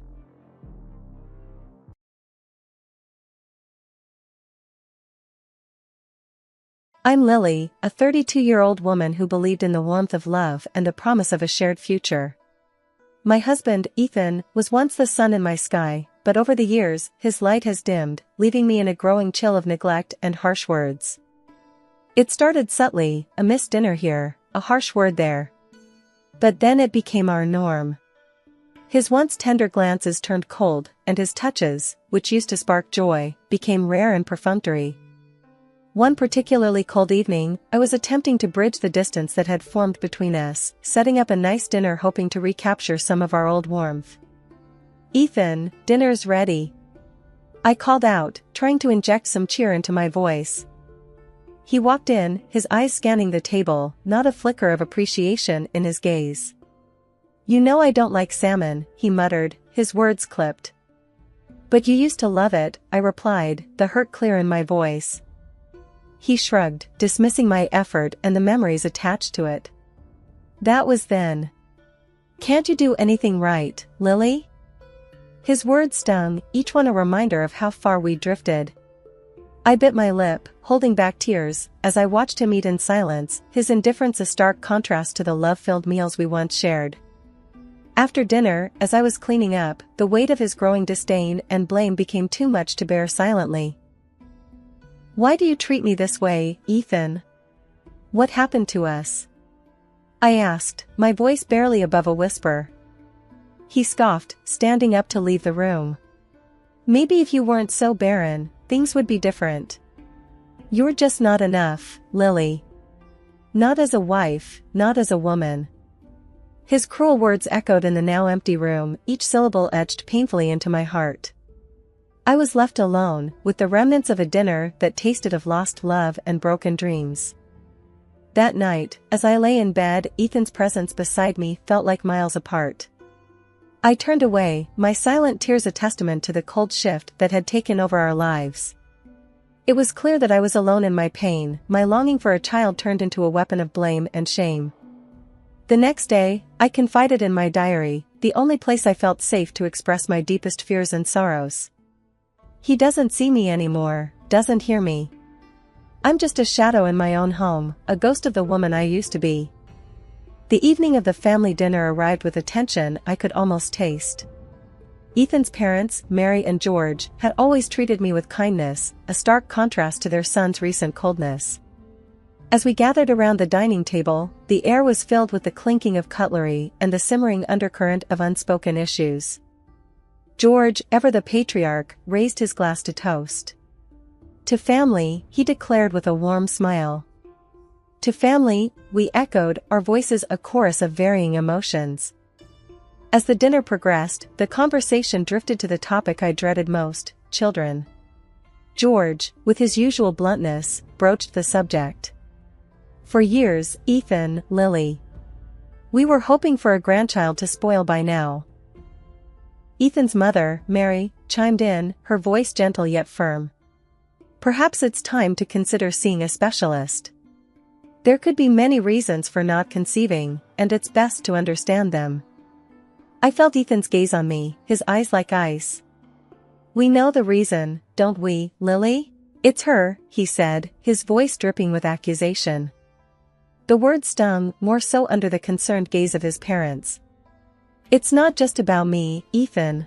It takes two, you know," I replied, my voice steady but my hands trembling under the table. Mary, with her medical background, sensed the tension. "Then it's settled. Both of you will go for a checkup. It's the only way to know for sure," she stated, a note of finality in her voice. Ethan laughed, a hollow sound that didn't reach his eyes. "Sure, we'll go. But we already know the answer, don't we?" Later that evening, as Ethan and I cleaned up in silence, the weight of the situation bore down on me. The idea of the medical examinations loomed large, a beacon of hope and a source of dread all at once. "Ethan," I started, breaking the silence, "I'm scared. What if there's really something wrong with me?" He didn't look at me, his focus on the dishes in the sink. "Then we'll know, won't we? Better than living in denial." His words were meant to be dismissive, but I caught the flicker of something else in his voice. Fear? Uncertainty? It was hard to tell. As I went to bed that night, the house felt colder than ever. The uncertainty of the coming days was a heavy blanket, smothering the last embers of warmth between us. Yet, despite everything, a part of me clung to the hope that the tests might lead to a solution, a way forward out of this stagnant bitterness. The days following our medical examinations were some of the longest of my life. As I awaited the results, my thoughts constantly circled back to what they might reveal, to the myriad of ways they could impact our already strained relationship. Ethan, however, seemed more irritable than anxious, his patience wearing thinner with each passing day. One afternoon, as I sat lost in thought, Ethan stormed into the room, his face twisted with annoyance. "Look at this place, Lily. It's a mess. You're so caught up in your own head, you've let the house go." Before I could respond, he grabbed my hand and practically dragged me into his office. "Start here. I want every surface clean, especially my desk. I can't work in this filth." His words stung, but I bit my tongue and began to clean, my motions mechanical as I tried to suppress the hurt and confusion swirling inside me. As I moved to dust his desk, my hand accidentally caught the edge of a folder, sending it tumbling to the floor, papers spilling out in a chaotic cascade. I knelt to gather them, apologizing under my breath, but as I started to put them back, my eyes caught on the contents. There were medical insurance papers, hospital receipts for childbirth, all paid for by Ethan. A name I didn't recognize, likely the mother, was listed, along with a date not too far in the past. The truth hit me like a physical blow. Ethan had a child with another woman. My heart pounded, a mix of shock, betrayal, and a deep, searing pain coursing through me. But I knew I couldn't confront him, not yet. I needed to be smart, to gather evidence and plan my next steps carefully. Once I was sure Ethan was occupied elsewhere, I quickly copied all the documents, my hands shaking as I worked. Each copy was a silent confirmation of the lies and deceit that had infiltrated our marriage, of the double life Ethan had been leading right under my nose. As I tucked the copies away in a safe place, a strange sense of calm settled over me. The hurt was still there, a dull, persistent ache, but it was now accompanied by a clarity of purpose. I wouldn't let Ethan get away with this betrayal. I would bide my time, wait for the right moment to reveal everything. For the rest of the day, I moved through the house like a shadow, performing my chores with a mechanical efficiency. Ethan remained oblivious, wrapped up in his own affairs, unaware of the storm brewing just beneath the surface. That night, as I lay in bed, Ethan's breathing steady and even beside me, I couldn't help but wonder how many other nights he'd shared with another, how many lies he'd told to cover his tracks. The pain was almost unbearable, but it was also a catalyst, transforming my sadness and despair into a quiet, burning resolve. I didn't know what the future would hold, but one thing was clear: I wouldn't be the silent, suffering wife any longer. I would confront Ethan, confront the truth, no matter how painful it might be. The wait for the examination results was still there, a looming question mark in our lives, but it was no longer the only thing defining my existence. I had a plan, a purpose, and I would see it through to the end. No more waiting, no more wondering. It was time to act. As Ethan's birthday unfolded, the house buzzed with the hum of conversation and laughter, a stark contrast to the storm brewing within me. I circulated among the guests, a smile plastered on my face, my heart racing with the anticipation of the revelation to come. When it was time for Ethan to open his gifts, the room filled with the rustle of wrapping paper and appreciative murmurs. Finally, it was my turn. I handed him a neatly wrapped box, my hand steady, my resolve firm. "Happy birthday, Ethan," I said, my voice betraying none of my inner turmoil. He accepted it with a confident smirk, perhaps expecting something mundane, something that would affirm the facade of our marriage. But as he lifted the lid and his eyes scanned the contents, his expression morphed from smug assurance to utter shock. "What's this?" he stammered, his voice faltering as he held up the documents for the room to see. "It's the truth," I said simply, standing firm amidst the sudden wave of tension that swept through the room. The guests leaned in, a collective intake of breath filling the space as they tried to make sense of the scene unfolding before them. Ethan's mother, Mary, took the papers from his trembling hands, her eyes widening as she read the details spelled out on the page. "Ethan, is this true? Do you have a child with another woman?" Her voice was a mix of disbelief and rising anger. Ethan's face turned pale, his usual composure shattered. "It's not how it looks, I can explain." He fumbled with the papers, his gaze darting around the room, desperately seeking an ally. But there was no respite to be found. The guests murmured among themselves, the air thick with judgment and shock. Ethan's father, George, stood up, his face a mask of disappointment and rage. "Explain? How could you do this, not just to Lily, but to all of us? We're your family." His voice boomed, cutting through the whispers like a knife. Ethan opened his mouth to respond, but no words came. He looked around at the faces of friends and family, at the disillusionment and accusation reflected back at him. The room, once filled with the warmth of celebration, now felt cold, the air heavy with betrayal. I watched him, feeling a mixture of vindication and sorrow. "Everyone, I'm sorry you had to find out this way, but I thought it was time the truth came out," I said, addressing the room. The guests remained in place, the celebration forgotten, as the gravity of the situation settled upon us all. No one moved to leave, the shock of the revelation rooting them to the spot.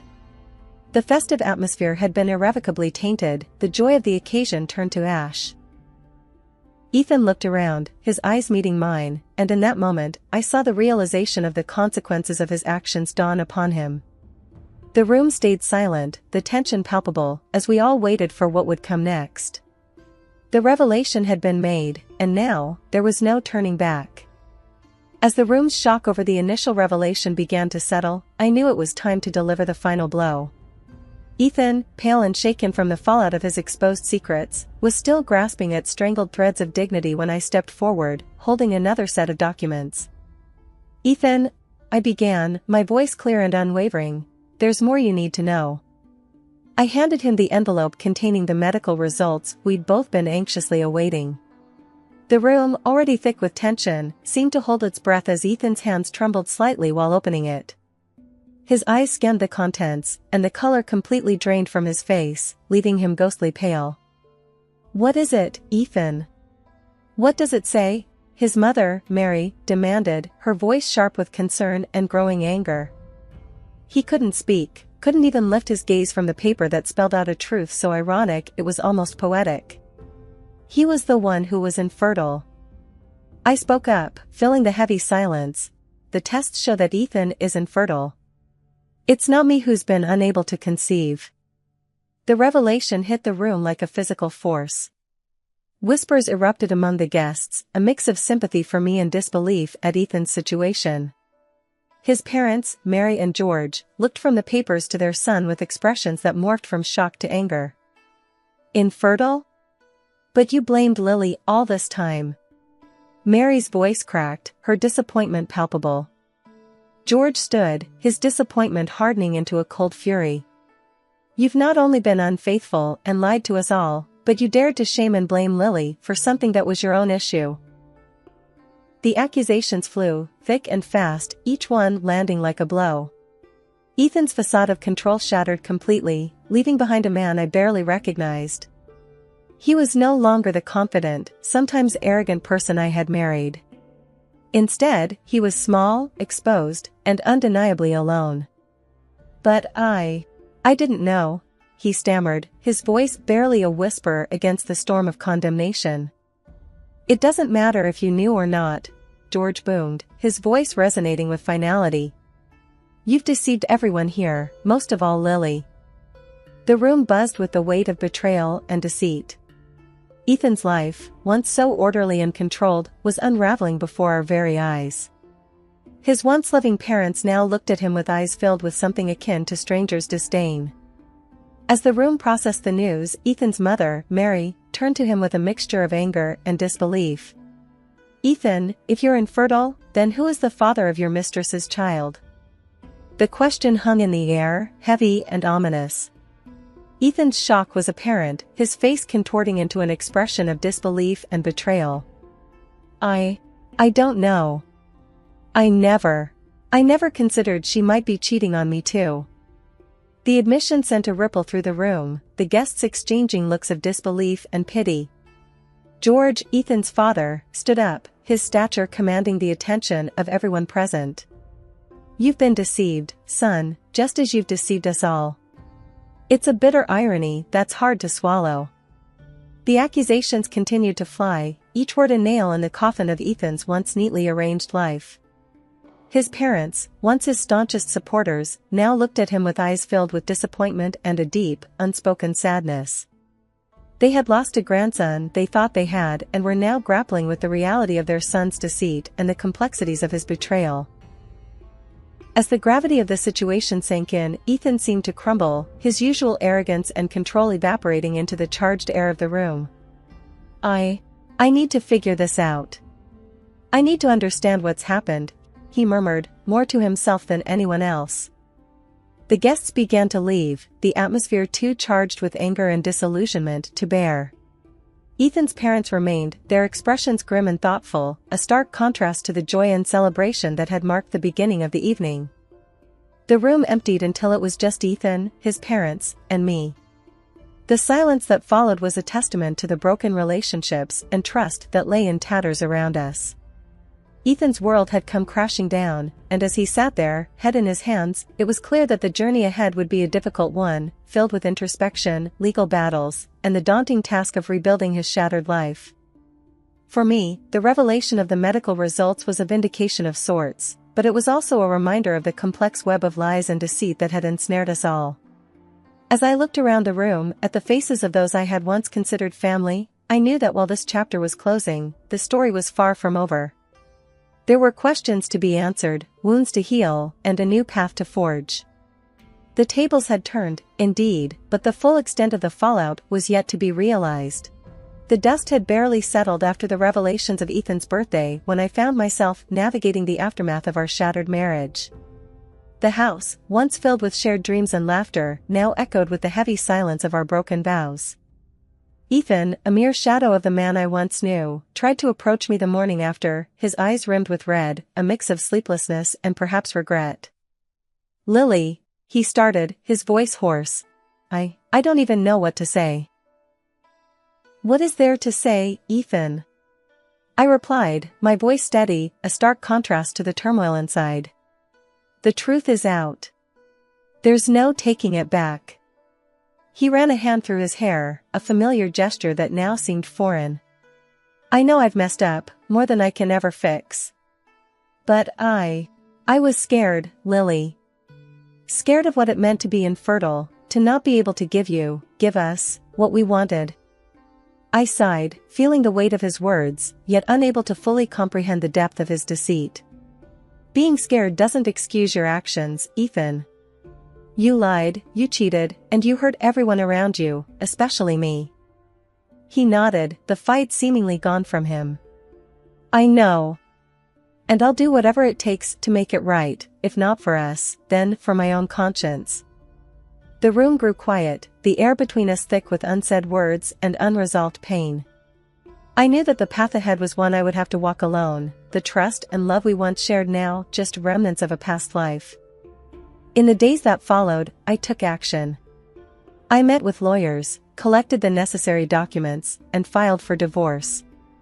Each step felt like a liberation, a reclaiming of the dignity and respect I had lost in the shadow of Ethan's betrayal. The legal proceedings were a blur, a series of meetings and signatures that dissolved the life we had built together. Ethan didn't fight it, his compliance a small solace in the storm of our separation.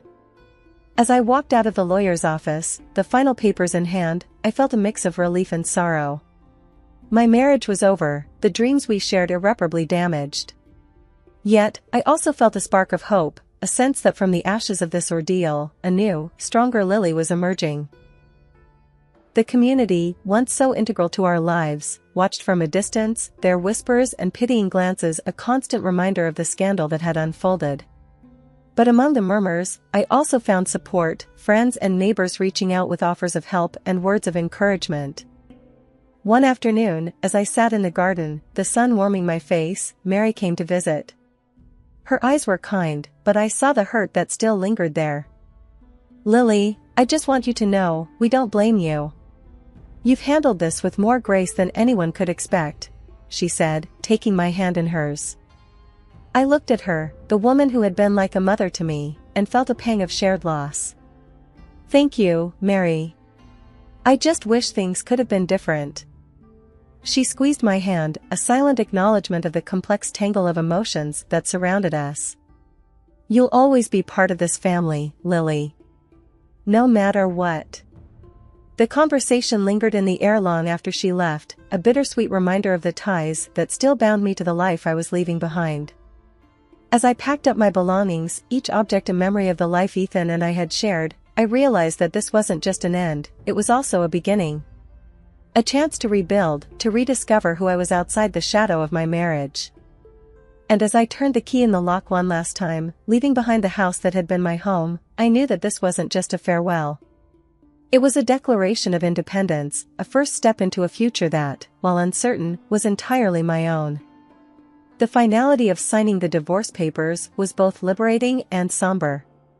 I had filed for divorce from Ethan, demanding compensation for the emotional turmoil and betrayal he caused. My lawyer, a competent and empathetic woman, assured me that the evidence I gathered made a strong case for a substantial settlement. Ethan, on the other hand, found himself entangled not only in our divorce but also in a legal battle with the mistress who had deceived him. He had spent a fortune on medical expenses and supporting the child he believed was his, only to discover the web of lies that had ensnared him. Now, he was suing her, trying to recoup some of his losses and salvage what little dignity he had left. I watched from a distance as Ethan's once controlled and proud life unraveled. There was no joy in seeing him brought so low, but neither was there pity. He had made his choices, and now he was facing the consequences. The man I once loved had become a stranger, one whose fate no longer stirred any emotion in me other than a detached acknowledgement that justice, in its own way, was being served. As for me, I was busy building a new life. The settlement from the divorce provided a financial cushion that allowed me some peace of mind. I moved into a new place, smaller and cozier than the house I shared with Ethan, a place that quickly started to feel like home. It was my sanctuary, filled with my things, decorated to my taste, a visual representation of my newfound independence. I often sat in my new living room, a cup of tea in hand, reflecting on the tumultuous journey I had undergone. The tears and heartache felt like a distant memory, and in their place was a growing sense of self-awareness and strength. I had survived the worst of storms, and now relished the calm that followed. Friends and family were a constant source of support, their love and care helping to mend the parts of me that were broken by Ethan's betrayal. They cheered me on as I took the first tentative steps into a future that was entirely my own, unshaded by the expectations or failings of another. In the end, I found that I didn't need revenge or to see Ethan suffer. My greatest triumph was in reclaiming my life, in proving to myself that I could move past the pain and emerge stronger and more resilient. The wounds he inflicted would always be part of my story, but they no longer defined me. Instead, they were a testament to my ability to overcome and to thrive, despite the odds. As I closed this chapter of my life, I felt a profound sense of closure and optimism. The journey ahead was mine alone, filled with opportunities and experiences waiting to be discovered. And as I stepped out each day, I did so with a lighter heart and a certainty that no matter what the future held, I was ready for it, stronger and wiser than ever before. Ethan was a chapter closed, a lesson learned, and now it was time to write new stories, ones filled with hope, growth, and the promise of a better tomorrow.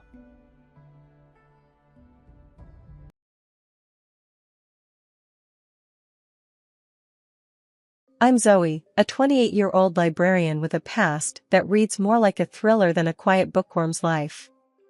I grew up in a neighborhood that taught me more about survival than any school could. I became a state champion in lightweight boxing and martial arts, not just for trophies, but to stand my ground. They called me Riptide back then, 'cause I was calm until I wasn't, and then I swept everything away. I remember the day I met Alex. It started like any other, with me shelving books and daydreaming between the quiet aisles of the library.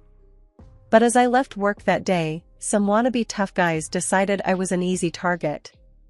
That's when Alex stepped in, all chivalry and bravado. "Hey, leave her alone," he shouted, stepping between me and them. I rolled my eyes, knowing well I could handle it, but I appreciated the gesture. The thugs laughed. "What are you gonna do about it?" one sneered. Before I knew it, fists were flying. Alex took a hit, and that's when I stepped in. My training kicked in, and within minutes, the thugs were running away, nursing more than their pride. Alex was on the ground, nursing a busted lip. "Wow, that was amazing," he exclaimed, blood and awe mixing in his voice. "I'm Alex, by the way." "Zoe," I replied, offering him a hand up. From that day, we were inseparable. His parents welcomed me with open arms, his mother always saying, "You're the daughter I never had." His father would chuckle, "Well, she's certainly the protector we never knew we needed." But not everyone was a fan. Mark, Alex's younger brother, was different. The first time I met him, he sneered at my job. A librarian, huh? He scoffed. What do you do, read all day? I shrugged. And keep the world of knowledge safe for the likes of you. He laughed, a harsh sound. I prefer my women with a bit more edge. I raised an eyebrow. Trust me, I've got more edge than you can handle. We left it at that, an uneasy truce between us. But I could tell, this was just the beginning of our story, one that would challenge me in ways I never expected. I went home that night, the house quiet except for the sound of Alex cooking in the kitchen. The smell of spaghetti wafted through the air, a simple pleasure after a long day. You wouldn't believe the day I had, I started, but he turned, a smile wiping away any fatigue. Let me guess, another round with the encyclopedia set? Something like that, I laughed. We settled into our routine, a peaceful life punctuated by the echoes of my past. I didn't know then how much my old life would come crashing back into my new one, but for now, I was content. I had found a new beginning, a chance at a life I never thought I'd have. First Alex's father passed away, then his mother fell asleep and did not wake up. After the dust had settled with Alex's parents passing, we found ourselves navigating a new normal. They had left us a small, cozy house in a decent part of town, while Mark ended up with an apartment across the city. It seemed like things might calm down, but that was wishful thinking. I remember the day Mark showed up unannounced with his new wife, Lisa. She was a whirlwind of attitude and ink, her tattoos trailing down her arms like battle scars. I was in the middle of sorting through some old boxes when they barged in. Hey, look what the cat dragged in, Mark announced with a smirk. Lisa stood behind him, chewing gum loudly, her eyes scanning the house like she owned the place. Nice digs you got here, Lisa said, her voice dripping with a mix of admiration and disdain. I stood up, wiping my hands on my jeans. Thanks, we like it. And you are? She laughed, a harsh, barking sound. I'm Lisa, Mark's better half. And by better, I mean way better. I couldn't help but chuckle. Well, Lisa, welcome to our home. Just try not to break anything, including Mark. Mark rolled his eyes.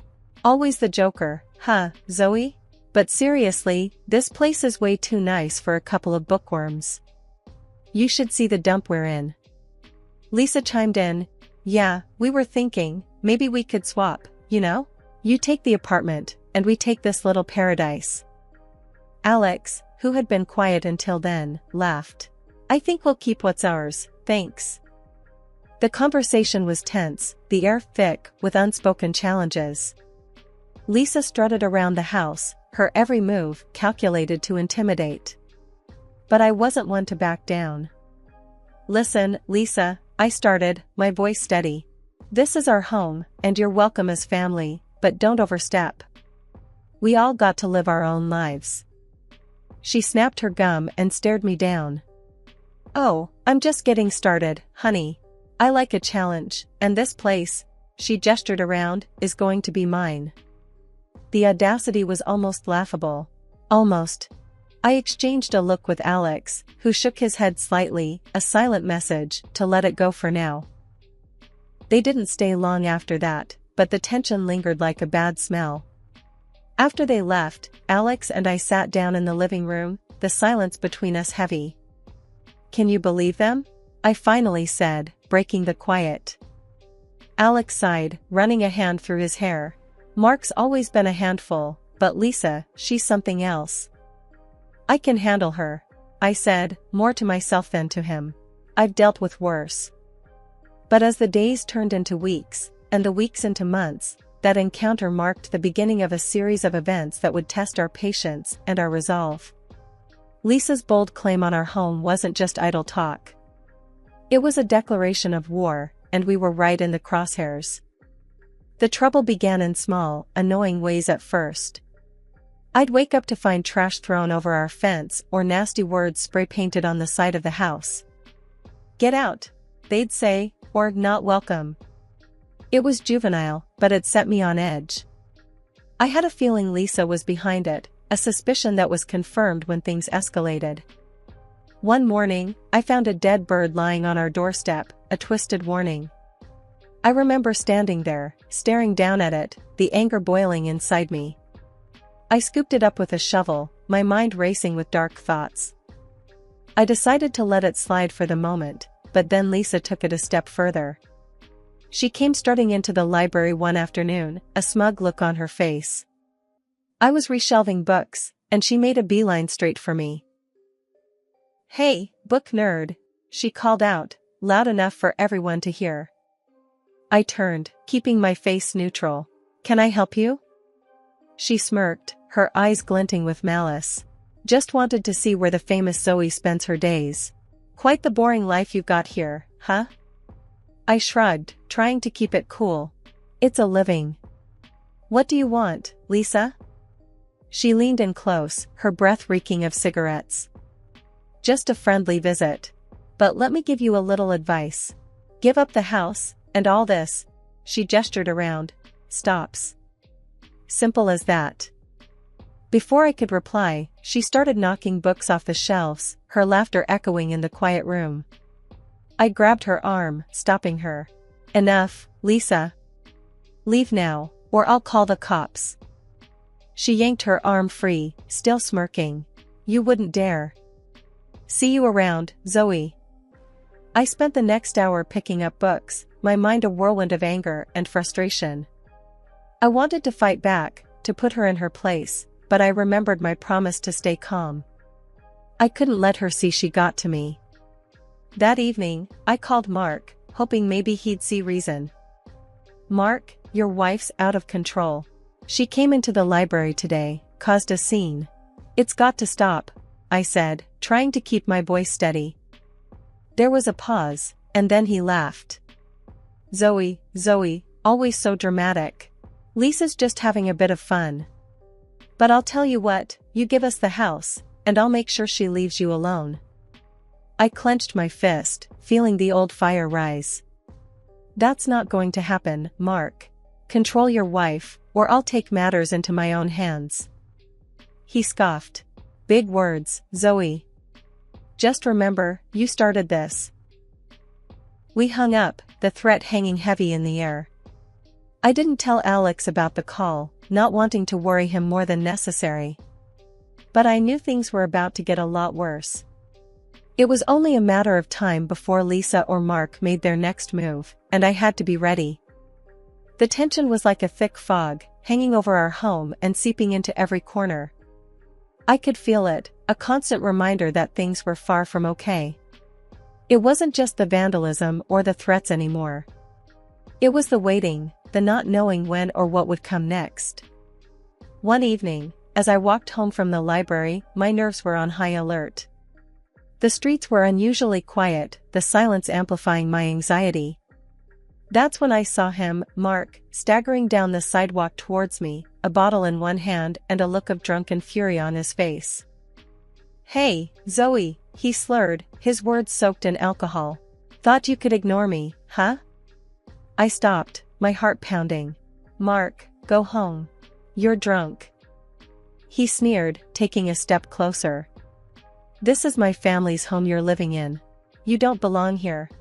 Before I could react, he swung at me, his fist cutting through the air. Instinct took over. I dodged his blow and grabbed his arm, twisting it behind him. He yelped in pain, his knees buckling. "Listen to me, Mark," I hissed, my voice low and steady. "I don't want to hurt you, but I will defend myself." He struggled, trying to break free, but I held firm. "You're nothing, Zoe. A nobody." With a quick movement, I pushed him to the ground, his body hitting the pavement with a thud. He lay there, whimpering, the fight gone out of him. "Stay away from us, Mark," I warned, my voice cold. "Next time, I won't be so gentle." I left him there, the night swallowing his curses and threats. As I walked the rest of the way home, I couldn't shake the feeling of dread. It was one thing to deal with words and petty acts of vandalism, but this was different. Mark had crossed a line, and I knew it was only a matter of time before things escalated even further. Alex was waiting for me when I got home, his face etched with concern. "Where have you been? I've been worried sick." I sighed, the weight of the evening pressing down on me. Ran into Mark. It got a little heated. Alex's eyes widened. "What happened? Are you okay?" I nodded, trying to reassure him. "I'm fine. Just tired of all this, tired of being pushed around." He wrapped his arms around me, a silent promise of support. "We'll figure this out, Zoe. Together." But as we stood there, clinging to each other, I couldn't shake the feeling that our troubles were far from over. I had reached my breaking point, and there was no turning back. I was ready to do whatever it took to protect our home, to protect our peace. And if that meant facing down the demons of my past, then so be it. I was no stranger to fighting, and I wasn't about to start backing down now. The days that followed were a blur of unease and whispered conversations. The incident with Mark had shaken me more than I wanted to admit. I knew I had to tell Alex everything, but part of me dreaded his reaction. Would he see me differently, knowing the full extent of the violence I was capable of? When Alex finally came home from his trip, I was a bundle of nerves. He looked tired, the lines on his face deeper than when he left. He dropped his bags and pulled me into a hug, a silent question in his embrace. "Zoe, what's wrong?" he asked, his voice laced with worry. "You're shaking." I took a deep breath, the words tumbling out. "It's Mark and Lisa. They've been terrorizing us, and it's getting worse." His brow furrowed, confusion and anger mixing in his eyes. "What do you mean? What happened?" I told him everything, from the dead bird to the confrontation with Mark. With each word, I saw the shock and hurt flash across his face. "You've been dealing with this alone? Why didn't you tell me?" Alex's voice cracked, a mix of anger and concern. "I didn't want to worry you, and I thought I could handle it," I admitted, my voice barely above a whisper. He sighed, running a hand through his hair. "Zoe, we're in this together. You don't have to carry this burden alone." I nodded, the guilt and relief swirling inside me. "I know. I'm sorry. I didn't want you to see this side of me. The side that fights, that hurts people." Alex took my hand, his grip firm. "I married you for all of you, Zoe. Your strength, your courage, it's part of who you are. And I love you for it." We talked late into the night, making plans and discussing our options. But underneath the strategy and determination, there was an unspoken fear. What if it wasn't enough? What if Lisa and Mark didn't back down? The next morning, I woke up to the sound of Alex on the phone, his voice low and urgent. I walked into the kitchen, catching snippets of his conversation. "Can't go on like this. We need to take action," he was saying. "I'll call the lawyer, see what our options are." He hung up and turned to me, a determined look on his face. "We're going to fight this, Zoe. Legally, and if necessary, we'll take other precautions. But we're not letting them win." I nodded, the fighter in me rising to the surface. "I'm with you, Alex. Whatever it takes." But even as we banded together, ready to defend our home, I couldn't shake the feeling of dread. Confessing to Alex had lifted a weight off my shoulders, but it also made the threat more real. This was no longer a distant danger, it was at our doorstep, and we were about to face it head-on. The battle lines were drawn, and there was no turning back. The quiet life we had built was about to be tested, and I only hoped that our love and resolve would be enough to see us through. One brisk morning, as Alex and I were enjoying a rare moment of quiet, a loud knock shattered the peace. We exchanged a wary glance before I opened the door. There stood Mark and Lisa, flanked by a group of guys with a rough, gangster edge. Lisa's smug grin told me everything I needed to know. This was her latest attempt to intimidate us, to scare us into giving up our home. "Look what we brought you," Lisa taunted, gesturing to the menacing crowd behind her. I felt Alex stiffen beside me, but I kept my cool. "This isn't going to work, Lisa. You can't bully us out of our own home." That's when the unexpected happened. The apparent leader of the group, a broad-shouldered guy with a commanding presence, stepped forward and burst out laughing. It wasn't the reaction any of us were expecting, least of all me. "Zoe? Is that really you?" he exclaimed, his laughter subsiding into a wide grin. I squinted, taking in his features, a flicker of recognition igniting in my mind. "Danny? Danny Coleman?" The rest of the group looked on in confusion as Danny nodded, still grinning. "In the flesh. Can't believe it's you, Riptide." The old nickname sent a shockwave through the crowd. I saw the change in their eyes, the way their posture shifted from hostile to respectful. Lisa and Mark were visibly taken aback, the confidence draining from their faces. Danny turned to the group, his voice loud and clear. "Folks, you might not know this, but Zoe here is a legend. We grew up in the same neighborhood, saw her fights. Trust me when I say, she's not someone you want to mess with." The murmurs of acknowledgement and nods of respect were almost surreal. Here I was, facing a potentially dangerous situation, and suddenly I had an advocate in the most unexpected form, a former classmate turned gang leader. Danny addressed Lisa and Mark directly, his tone serious. "You two got it all wrong. Trying to bully Zoe out of her house? That's not going to fly, not with me here." Lisa's voice was barely a whisper, her bravado gone. "But, this is supposed to be our house. We deserve it." Danny shook his head, the finality in his motion clear.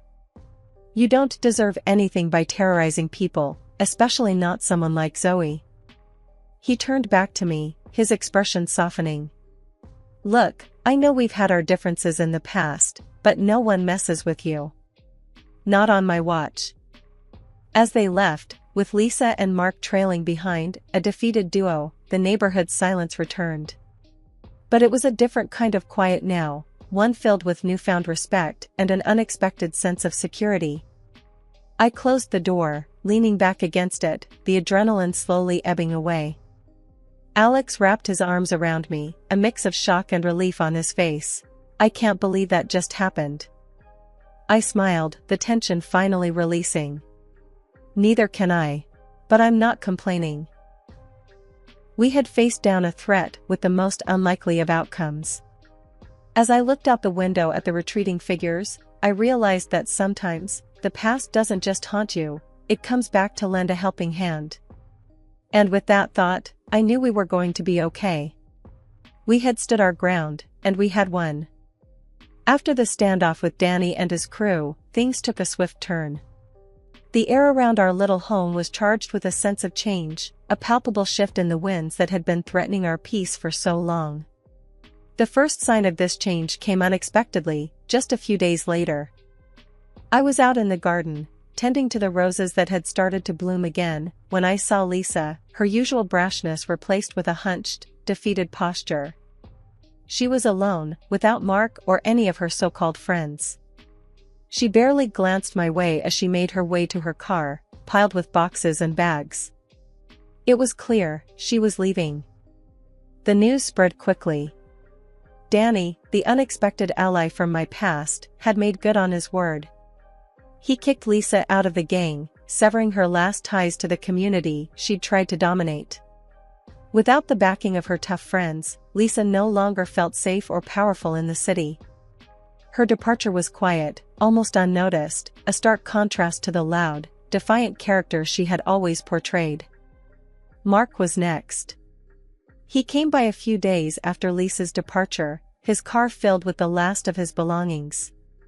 He stopped by our house, a hesitant figure at the end of our driveway. I went out to meet him, curious about what he had to say. "Zoe," he started, avoiding my eyes. "I'm leaving too. Sold the apartment. It's time for a fresh start, somewhere far from here." His voice was soft, lacking the harsh, mocking tone I'd grown used to. I could see the toll the recent events had taken on him, the realization of his mistakes finally dawning on him. "Mark," I said, my tone neutral, "I hope you find what you're looking for. And I hope you learn from all this. He nodded, a small acknowledgement of the chaos he'd helped create. I'm sorry, Zoe, for all the trouble. I was wrong. With that, he got into his car and drove away, leaving behind the neighborhood, the conflicts, and a trail of regrets. The street that had once felt like a battleground was quiet again, the tumultuous chapter of our lives coming to a close. Inside, Alex and I watched from the window, a sense of surreal relief washing over us. They're gone, I said, almost in disbelief. Just like that. Alex wrapped his arm around my shoulder, pulling me close. It's over, he whispered. We can start to move on now. As we looked out at the quiet street, the setting sun casting long shadows over the houses, I felt a deep sense of gratitude for the unexpected turn of fate that had led us here. The day Lisa and Mark left, the neighborhood seemed to breathe a collective sigh of relief. It was as if the air itself was lighter, fresher, and filled with new possibilities. Alex and I found ourselves in a surreal kind of calm, the kind you only notice once the constant noise has gone. One evening, as we sat on our front porch, the last rays of the sun dipping below the horizon, I broke the comfortable silence between us. Can you believe it's over? I asked, my voice a mixture of wonder and relief. Alex looked over, a gentle smile playing on his lips. Honestly, no. It feels like we've woken up from a bad dream. I chuckled, the sound more heartfelt than it had been in months. A really bad dream. But, hey, we're awake now. With each passing day, the dark chapter of Lisa and Mark faded more into the background. Our home felt like a sanctuary again, a place filled with love and laughter, rather than tension and fear. I returned to my routine, finding solace in the simple tasks of gardening and reading, the library a haven of quiet stability. The simple pleasures of neighborhood life, once overshadowed by fear and conflict, now shone brightly. Evening walks, chats over the fence, the shared experiences of community life, they all took on a new significance. The path had been long and fraught with challenges, but we had emerged stronger, our bonds with each other and with our community deepened. The peace that now filled our home was not just the absence of conflict, but the presence of understanding, resilience, and love.